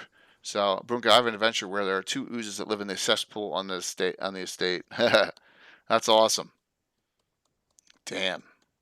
Lots of fun ideas. Back in the 90s, I had a player who played 2 rogue Modrons. Oh, Sam, man.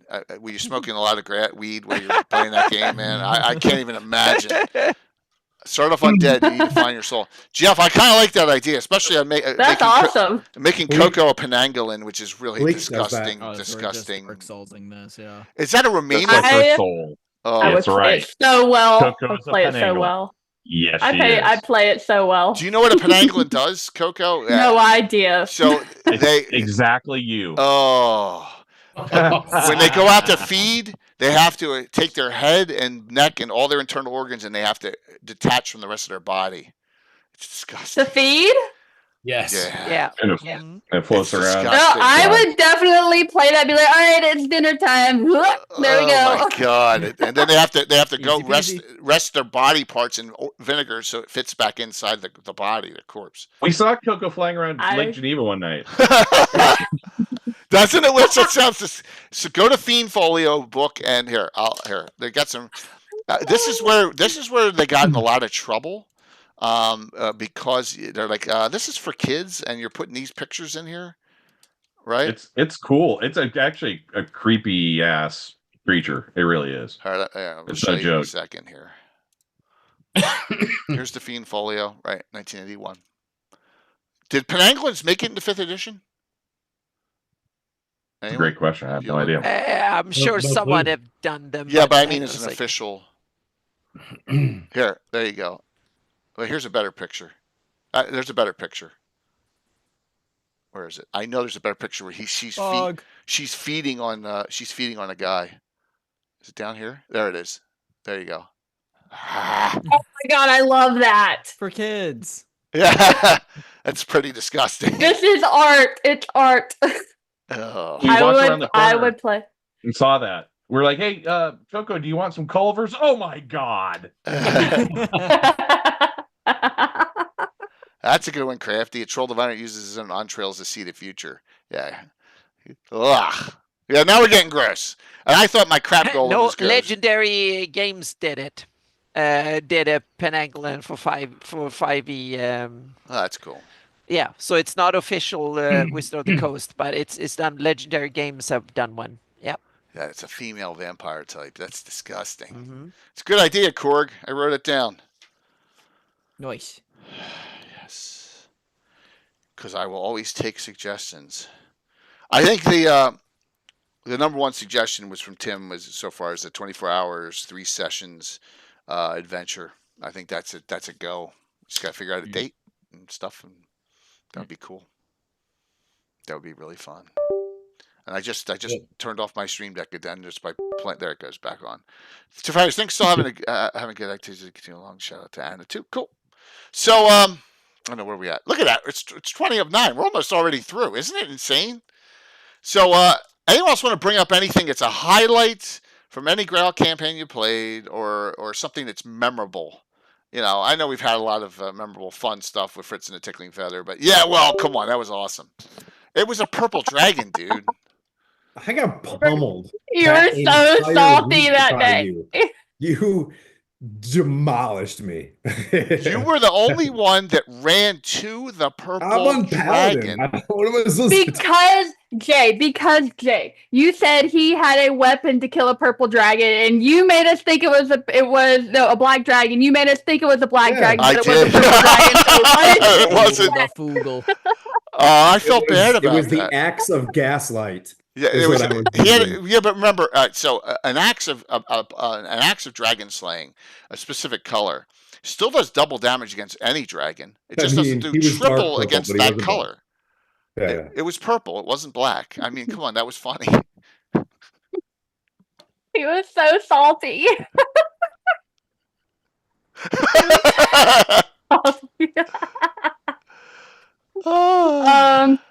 I think the most memorable, of course, was when I got to play in the first oh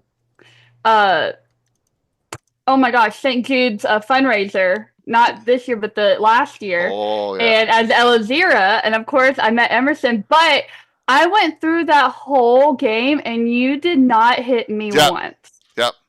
And that was the event where they banished the son of Orcus. Orcus, yeah. Yeah, and we had Ed and we had Eric Moen in that one, and I think Darling and Darling, yep. Yeah, it was an awesome game. Yep, and that was where true love was found out, Fritz. That's where it all Look started. where we are now. Now she's has morning sickness. All right, my stream deck went off again. Screw it, don't care. Yeah, Tyr is the best there. Tyr's in the we showed this last week. Tyr's in the what do you call it? The original Legends of the Lore, not Deities and Demigods book, and it's a deity, Norse. a deity of in Norse mythology. Yeah. So, do you ever go to the Salt Lick barbecue? Or is it still what? Is that in here? You said? I guess Not. that's for Brett. Yep. Wait a minute. It may be in that one, but it's in the Deities and Demigods book. The one that's so expensive. Yeah, that's the white book. I don't know if it's in that one, but it could be. Oh, it's the Deities and first edition of Jim Deities Ward's. and Demigods in Norse mythos. Yeah. I had it up last week. Didn't Ed include them the Finnish and the Norse mythos? Some, not all of them. Oh, Tears in here. Not all of them, but Yeah, in that article he writes, he talks about it. Yeah, he had Myliki. Not in here. Jay Scott. Remember, I think Drizzt worships Myliki, doesn't he? Yes. Maliki Mob. Whoa, my What? God. My Bangholyo. Oh God. I'm still in that game. My mind is still in that game. Yes. Yes, it is. Aren't you glad I still in that changed your game. name so you didn't know it was coming? I know. It's so good. Coco, look. What? There you go. That's awesome. Ah, it's Bailani. 6 charisma. I'm so excited. Talking about a dump stat. Oh my God. So, highlights? Anyone else with a highlight? Something that was a good highlight there. I'm gonna tell you mine. Mine is when Maram put his head in the frickin' that was another roper. one. Just that was went like that, stuck his head in a roper so he wouldn't attack another character. I love Maram. Well, Maram and another yeah. And another one where Maram basically did a one-on-one duel with that one giant. Was it a giant or what was it? John Coxton? John Yes. Coxton. Yes. You went one-on-one with him? I was just like, Parents were Scotch and Romanian. Yeah. Also, fun fact, I don't know if you, Coco and Tim, have you guys noticed, how would I phrase this, a pattern with the names that Maram calls people when he gets bull strength? Ooh. Does he make a bull shot? Can you make a shoe smell? It does that after the adventure. For later at the table. Yes. What do you It's been a while since you've gotten bull strength. Wait, don't tell us now. No, I want to pay attention. He got it. I mean, remember he was hanging out. Remember the last adventure? He was hanging out the window, looking in, and the necromancer just blasted him in the face. That was awesome. Yeah, but I wasn't bull strength. You weren't bull strength then. Yeah. No, I can tell you, it's just a small little detail that I've been doing for like the past 10 sessions. I didn't know if you guys had caught on to it. I yet. did not catch on to that. What do he calls himself something? So when Maram is in bull strength mode, he refers to, he goes Hulk minded, right? He's just referring to himself in the third person, stuff like that. But he has different names for people when he goes into that's cool. Right. Okay, continue. Yeah, there's a particular thing. And Tim, if you don't want me to say it, I don't have to say it. Go but ahead. I will say No, please. Okay. Please. So for pretty much everyone that he interacts with, he has some type of adjective followed by, man or woman. Like with Solus, he calls him sneaky man. Yeah. With Yvette, he calls her Mini Faunolin because, the niece of Faunolin. There are only 3 people, actually maybe 4 because Cobra hasn't been here. There are only 4 people that in that mode he still refers to by their actual names, and that is potentially Cobra, Fred, Faunolin, and Tim, because they are the ones that he has known the longest. So even when he is in that mode, they are still ingrained enough in his mind. What about what about Asher and the NPC? Ashram would be there, yeah. I sometimes forget. Well, she dies all the time. Yeah, she right. Comeliness is your dump stat. We had this discussion some other day. I forget who with who. There are no. See, this is where old school has no dump stats.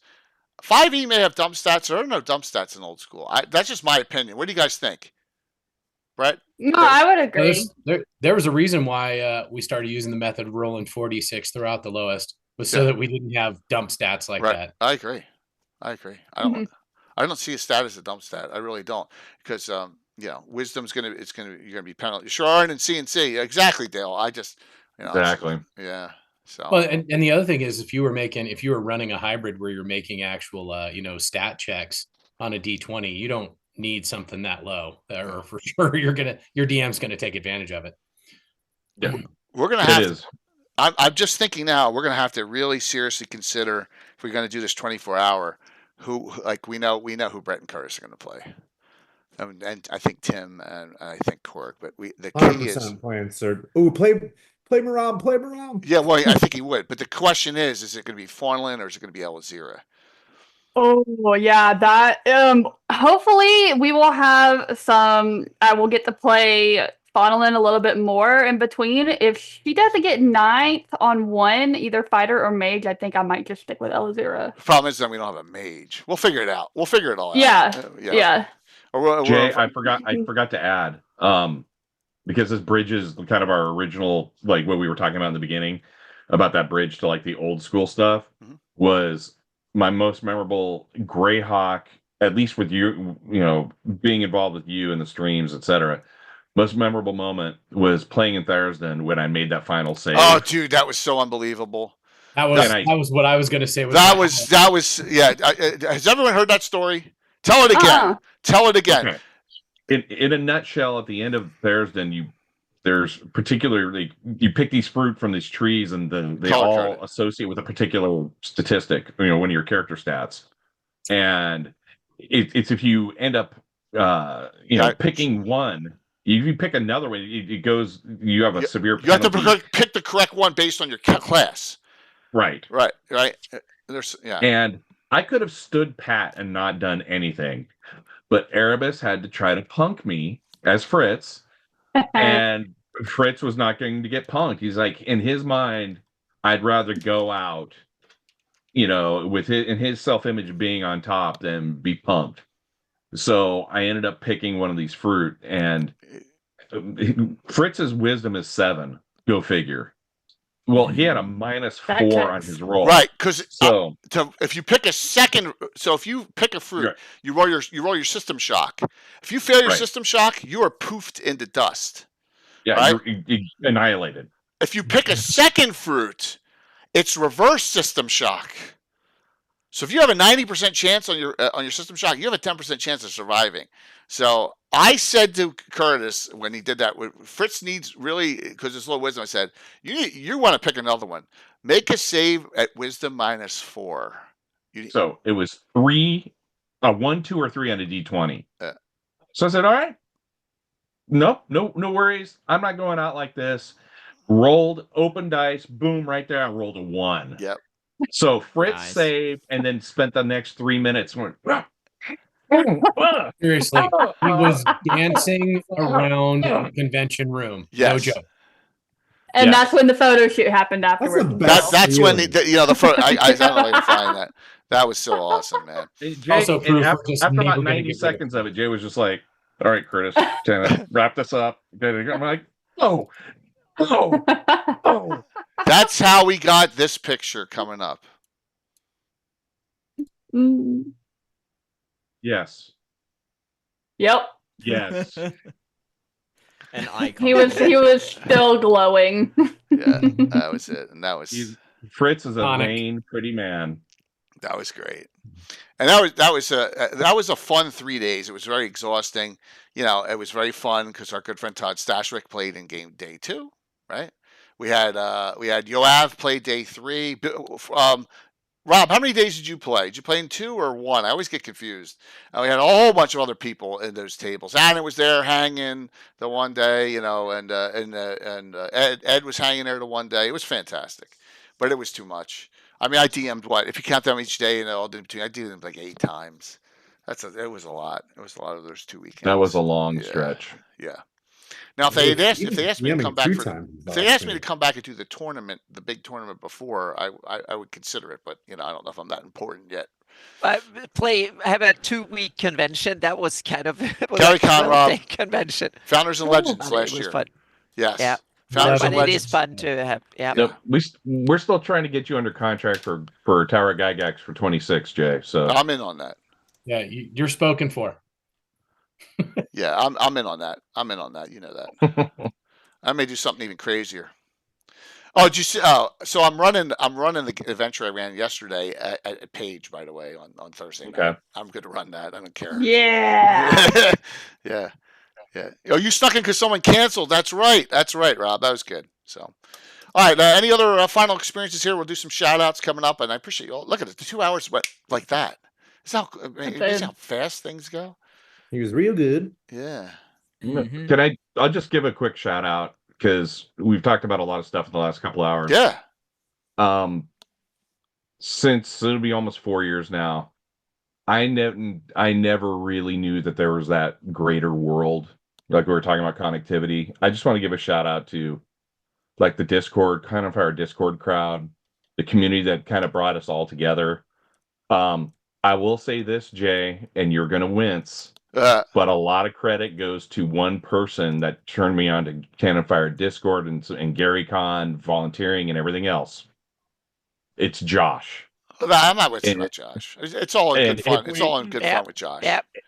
So if Josh, Brett, and I were all in a virtual Gary Con game in 2021, and if it weren't for that game, I really wouldn't even have been, trying to seek out all the community that we did, and it just had by happenstance we got it, and then that led into doing online games. It led into hanging out with you and doing streams, and I wrote an article which I never would have thought I wrote. Actually, I've written two. Would have never been involved in fanzines. Would have never been involved in any of this stuff. So, Josh does get credit, but I want to just thank all the people that have helped me along and trying to get me to understand and wrap my mind around the kind of the depths of Greyhawk, because it is. I mean, I would say that it has been like opening the books for the first time 4 years ago. And anybody who wants to get involved in Greyhawk and the world, you don't have to understand or know every bit and piece of everything, because one, you probably will never do it, because some of these people you can't. No, you're right, Curtis. No, you can't. Benny, you learn new things every day, and we That's keep why doing it. Half side of the map I don't care about. And don't even try, because there's no point. Yeah. Enjoy what you want to enjoy, and everybody's so welcoming. Yeah. They'll bring you in and talk about anything about it. So, just a big shout to all the hooligans, like I said earlier, that have helped me along, and it's made for really good play. It's made for really good creation. It's made for really good, things that other people can enjoy. I can't speak more highly about it, or highly enough about it. It's much appreciated, Curtis, and it's all about making new friends too, and friends for life and stuff like that. I like give an example of how many of you were like Bill Mr. Crafter's a cool dude, right? Oh, we were laughing. Coming, for first time, and Korg, first time he came, right? Just to have and experience on all the stuff that was going on, So, it was it's just. Cons are just a little part of the entire experience. I think you said that the other night, Coco. You said, "Yeah, I got a whole bunch of new friends I see in person maybe once or twice a year." Yeah. So, yeah. Yeah. And then after getting to hang out with them at Gary, you get to play with them online virtually. Then you get to meet them at cons, and then you get to play in more games with them. And heck, I got to meet Marky and Rachel for the first time, and the next thing I know, I'm playing in a game on Marky's channel, that one shot that he did at GaryCon, which I thought was awesome. So that was really cool. That's what I think the whole thing is about. You get to meet people, you get to play with people, and then you get to expand and play in other games, be DM'd by other people. I think it's amazing. It is. And there are more opportunities just beyond GaryCon. I mean, I know be at Gamehole. I know Gamehole's a big one for a lot of people. Yep. I can't this year. But like I said, Page is huge for us locally because and all the guests that they have coming. I got Darling and Bones coming as VIPs. My whole crew, even Alan's considering coming next year, which is crazy. I never would have thought that in a million years. So, yeah. Why Hobbs came when he streams this summer. That's awesome there, Jeff. I want to see him play stream again. So, anyone else with any other thoughts on the discussion here? I really appreciate you all hopping on and giving me your thoughts on the experience. The D&D experience with Greyhawk, and it's it's an honor to DM for everyone and play. And I just every time I do it, I try and do it like it's my last time. I don't want to sound like Ed, but you just don't know, right? So I put as much as I can in those games. I really do. Agreed. It's like, how am I going to outdo the next one? How am I going to do a crap golem? You'll find a way, Jay. Yeah. Yeah, there's always a way. Yeah, there's always a way. Or Chuck is a headless horseman. Oh my God. We'll figure it out. All right, let's shout out everyone here with what I can't. Once again, my stream deck's off. So, Courtney, start us off for channel shout outs and what you'd like to say. Thank you so much for having me to come on and chat with all these awesome people. I love playing with them in games. I love just sitting around and chatting with them. It's a great time. Got a lot of stuff coming up in the next week.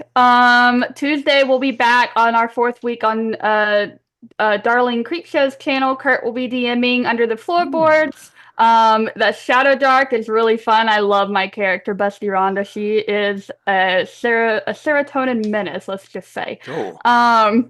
And then, I'll let Tim talk about it more since he's, it's on his channel and all that. But yeah, we'll be playing in a game on, May 4th and then May 7th, and then whatever games pop up in between. Fantastic. And then, of course, streaming here and there. So, yeah, May 10th. May 10th, May 17th. Yes, May Carol 10th. will play. May 10th, May 17th. Yeah, May 10th and May. Yeah, May is turning out to be, You got three games in 2 weeks. You got 3 games. Powerhouse of D&D. I love it. Yeah, we got a lot going on. It's gonna be awesome. Very cool. Korg, I hear you raised some money today, which is great. Yeah, so I was on a charity live stream. We were playing a game called For the Queen, for anybody who's familiar with that game, and we raised $560 for a friend of my mutuals who is going through like cancer treatment right now. So good to hear. Helps. That's good to hear. Had a very good time. Got to play with some people that I've been mutuals with for a while now, but I've never like actually gotten to play with them, so that was pretty neat. Yeah, and it also feels really cool to like be able to hop into chat, because when I hopped into chat a bit earlier, I was just like, oh yeah, I'll just I'll sit here, I'll hang out, I'll chat with some folks in the chat, and Jay was just like, oh no, come on, hop in. I was like, oh yeah, sure, all right, cool. Yeah, absolutely. Because I mean, you were there yesterday. Yeah, it just makes sense. Because you and Coco are about the same time. Like you're almost like, I think you're a couple going months on a little bit. Yeah. Yeah, because you were adventure number 1099, which had to have been late May, early June of 23, because our 989, our 1000th adventure was June of that year. So I know it was right before that. So Master of Dungeons, thank you very much for the raid. We're finishing up here. Please hang around. We're going to have a giveaway shortly. So yeah, but that's cool. Also, Jay, are you going to be raiding anybody tonight? Yeah, I got to raid Darlings in the finale. Gotcha. Okay, Yeah. that makes Darlings sense. in the I also finale. saw that Marquis was live as well. No. Darling will raid the Marquis when she's done. Awesome. Yeah, so don't worry about it. So we got that set up already. Yeah, so Cool. that's what always prioritize the stream team, people. So absolutely. So Tim, what's going on, man? Loads. We just finished up. Well, I get Brett, to play with thanks, you man. almost every other. Thank you. What's that? I just said that. Thanks to Brett. Just Brett hit me up. Oh. Brett Thanks. 5 subs in the chat. Other than hanging out with you guys, our season for Stronghold picks up here this weekend. We've got Coco with us. Old World Charm is our DM on Sunday, so that's real awesome. And then the next Sunday, Pete from Bath, England, picks up for another Stronghold session. We play in the same timeline, 3 different campaigns. One is going to be Into the Abyss, one is going to be Saltmarsh, and mine is going to be a homebrewed Phandalin campaign that's going to go to 20. So Courtney's in 2 of those, so that's awesome. We look forward to another 2-year slug into a Gary Con. We have big main events at Gary Con as well, and the whole crew is going to go there this time. So we're going to have sessions kind of like yours, where we'll sit down, have 2 of the cast members there, and let some folks come in, and they'll get us out of trouble. So that should be a blast. Yeah, staying out of trouble is a good thing. I did that this year. Okay. What did I do to get in trouble this year? Right. Where's your attorney? Yes, as my attorney. Do I have to show the drunken escapade picture? I guess I have to show it. What? I don't know what you're talking about. Yeah, I think I'm gonna have to show Not a it. clue. Already? Why wouldn't you? Yeah. Was this Tuesday? We missed it. I had Tuesday energy on Wednesday, and it was not received well. Why is that? It was received appropriately. Why is that, man? Oh, that's a shame, man. Yeah. So Brett, what we got going on as I try and find this picture? Oh, here it is. Hey, I think Curtis and I are about to dive head first here fairly soon back into prepping for next year's Tower of Gygax. Looking forward to doing that. There it is. God, I know those faces. Anyway, yeah. Excuse our Oh my God. Oh boy. Oh man. Other than that, it's a privilege to be on with you, Jay, and, Brett, and just thanks, hang out with all these great folks that you invited me to hang out with. So, I love every time I get to do this, and I work entirely too much. So, hey, Josh, thanks for having me. Glad to be here. Of course, man. I wanted to, we got some great brainstorming during this discussion too, which makes it even better for this genius idea. I just gotta float this by the powers that be. I'm a month or 2 out from my hip surgery, and I got one coming up the next month. But I want to do a 24-hour stream in between. Go for it. All right.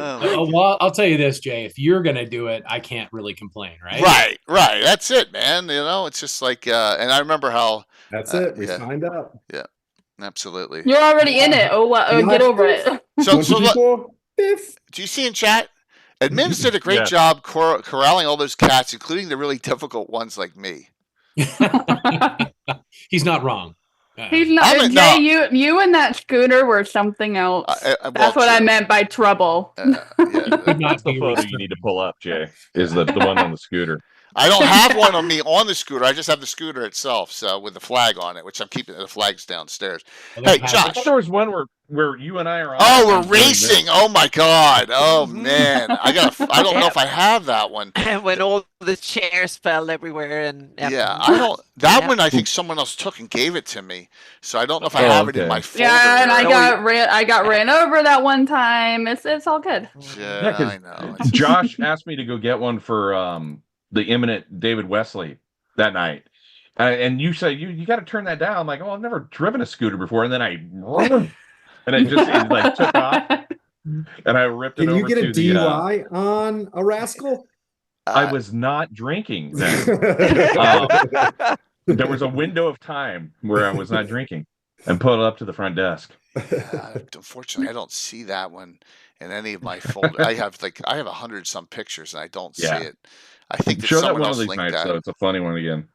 Yeah, there was a lot of great pictures. In fact, a lot of people submitted. Like, one of my favorite pictures from the entirety of is scrolling now that Jeff took, and that's the one with Courtney with her hand on her head with the veil on next to Brett and me. That's one of my favorite pictures from the entirety of the wedding event, and it just was like, wow. And he turned, here it is, and he turned it in, put it on his page, and I like I said, I'll abscond with him. But yeah, thank you. Hey, Dennis, what's up, Malden? So hello. Hey, Dennis, we got the other half of the Greyhawk City book, Doug Niles on June 1st. So yeah, that's one of my favorite pictures right there from all of Gary Con. So I had to dress for the occasion. Yeah, absolutely. Good to hear. It was funny because when I told people I was getting married, they're like, "You're doing what?" I was like, "It's my character, not me." No, like it's 16 candles. Married? Yeah, like married. Whirly bullhunk. Yeah, married. Yeah, that was awesome. That was a great time. So. I don't know from wedding, but somebody interrupted Erebus drinking at the open bar. That's Yes, that would be the priest getting murdered. Yes, a lot of demons and a lot of Amazons running around. So yeah, and a lot of family reunions in more than one way. Yes, a lot of yes, a lot of family inbreeding in there too. Is the Winchester tree does not. Well, now it's finally branching a little bit. So yeah, lots of weddings at the Grand Geneva. Well, there's gonna we're probably gonna have we're gonna have one at Page or the or GradCon next year there, Josh. So we're gonna have some more coming up. Yeah. So Brett, anything to say in closing? Oh, you did. You just went, Brett. I mean Curtis. Oh, see, I'm brain dead already. No, it's all right. Like Brett said, we're gonna start on Tower Gygax 26 coming up within the next couple weeks. Anybody who has shown some interest, if they checked out the event this year and have some interest in either running an event or helping out, please reach out to me. You can get me here. You can get me in a Whisper. You can get me on Discord or go through Jay. Love to consider our numbers. I think it's going to grow again. People really enjoyed it. We were really happy with the positive feedback on it. So we're going to throw some new wrinkles in and kind of propose some new stuff for next year. Anybody who's interested in GaryCon, please swing by. We'll be keeping you guys posted, primarily starting in the fall all the way through up to convention time. We'll be on here in a couple weeks, throwing Jay's character through a wall or two in a Champions game. And nice. Coco, got some ideas for your characters. I might do a little bit of updating on there because the way experience works, I'll just handle it, and you guys will like it what I do, the way that works. And then, Fritz is on speed dial. If you need Fritz will zip up and come right over. Well, plan for this whatever we do in this monumental 24-hour stream of an old school adventure. I'm really leaning toward Baltron's Beacon now. I really am. It's because I don't think any of you have played it. Yeah, I think. No, I have never have. Yeah. So I would like to touch Baltron's Beacon. Well, yes, you do. You will touch the beacon. I know you won't be able to help yourself. You're like, oh, we touched the beacon. Yeah. He's saying bacon, right? But bacon. I said bacon. I definitely heard them say bacon. Yeah. Bacon. Beacon. Jay, thanks again. Kind of. Yeah. You're helping us kind of all collect and connect.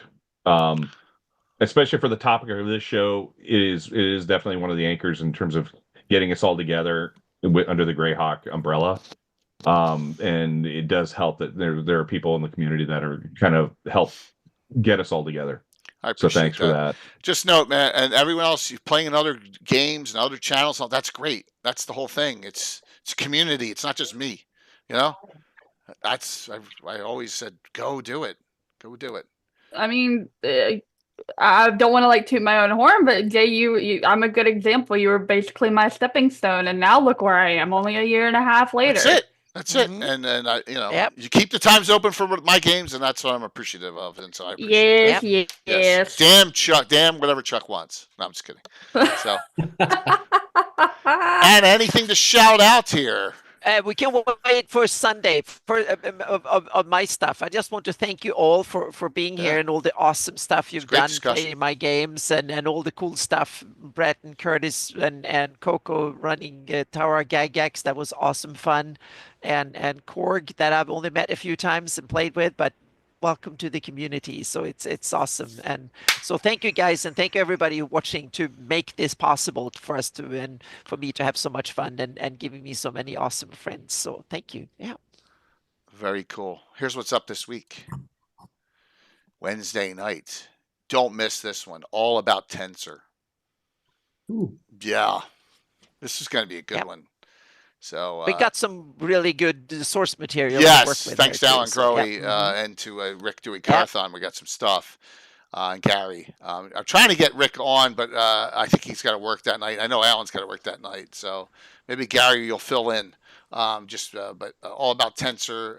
It'll be a great discussion. He's my second favorite Circle of 8 mage. I all love Jalarzi, but I love Tensor. And I will definitely go into depth on Return of the Eight. what happens during that entire line of Return of the Eight in this discussion, because it involves Tensor deeply. So, hey, Master, of course. Giveaway shortly. Just hang in tight. The next day, we will continue the Cairn of the Skeleton King. Gas free, highly doubtful, but I do my best. I can't control my guys. My guys are animals. So here was the setup from last Thursday. They're getting deeper into the cairn. So we'll have some more. And notice the background for I said to my son, let's just set most of the background up for Saturday already, because I'm not using that area of the table. So I'm trying to, when I have games that are Thursday and Saturday, and with his hip, I got to really maximize usage of my son. And then no weekend games. My son's birthday. Wu-Tang, good to see you.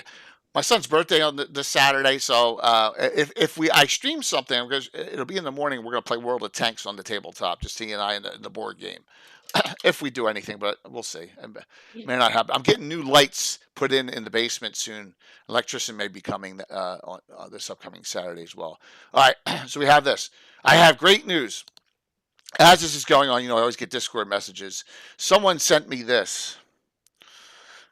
Hi, I can make it home in time for them, I hope. Working until 5 at the library and must close the library. That is kick folks out, yes, for the evening session. Who's that?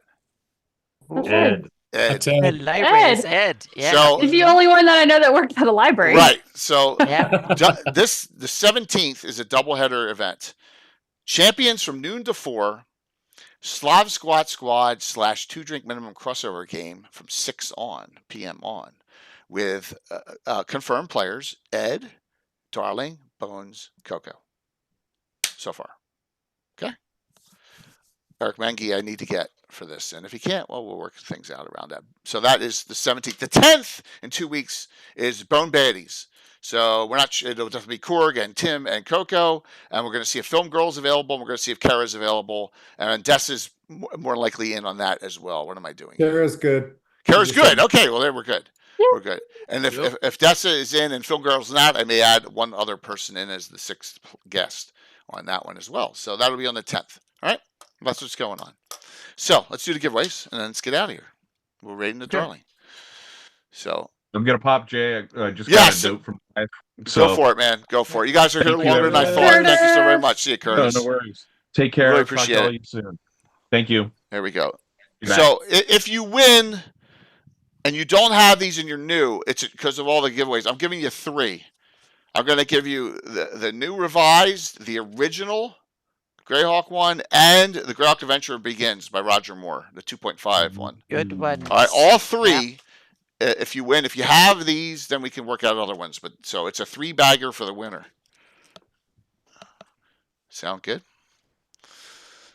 Here we go. Last call, exclamation point drawing. If you want to get in, I'll give you all 10 seconds. If anyone has not gotten in yet, exclamation point drawing. And then we'll go rate in. See if we can rate into Darling with like 95 to 100. It'd be awesome. Be great. And then Darling usually raids in the marquee after that, and we're good. All right, so here we go. TikTok, here we go. Closing out. Let's see who the winner is. Closing it out. Winner is Tim O'Donnell, Enoch Pratt. All right, Tim, you probably have a lot of them. Just get with me, and we'll talk about what you have, what you don't have, and I got other stuff I could probably fill in for it. So you get your choice of 3. As long as they're not full compilation ones, stuff I can fit in one thing, and I'll get it out tomorrow. All right? Sound good? Coco, Curtis, Brett, Tim, Korg, Anna. Thanks. This was a great way to change it up from a DM's roundtable, and I really appreciate it. It was very successful. Thank you. Yeah, it was awesome. Thank you. Of course. And even though Josh busted my stones in chat, it's okay. It's okay. It's all done in love, right? And let's admit it. I am a diva. I'm a diva, Gary Con. I admit it. What am I supposed to say? I am. But it was really nice of him to put me in the same place all three times, right? So I can't complain. All right. See you Wednesday night for Tensor. We'll go from there and have a good rest of the week. And like I said, I'm back driving and back going to work a little bit. And good stuff. Yeah, it's getting there. Awesome. It's getting there. I made it through this without excruciating pain. See you all. Oh God, I gotta do this manually. We'll close it out with this. We'll close it out with this. All right. How do I play AD&D First I Edition? know what it's Your gonna be. buddy I knew Jay it. invited I knew what me it was to gonna play be. with him. And it's Wrong Thursday button, on Jay. Twitch, and, very kind. There's so much I've gotten to play with Jay. Jay is an amazing dungeon master. Jay Scott. He's an amazing dungeon master. Very, keep very that in nimble, there. fast, boom, boom, boom. I'll turn it There's off in a something second. really meat and potatoes about First Edition. There you go. That was enough. Hey, yes, stroke the ego a little bit. Josh is going to do it. Hurry up, while we still have 100.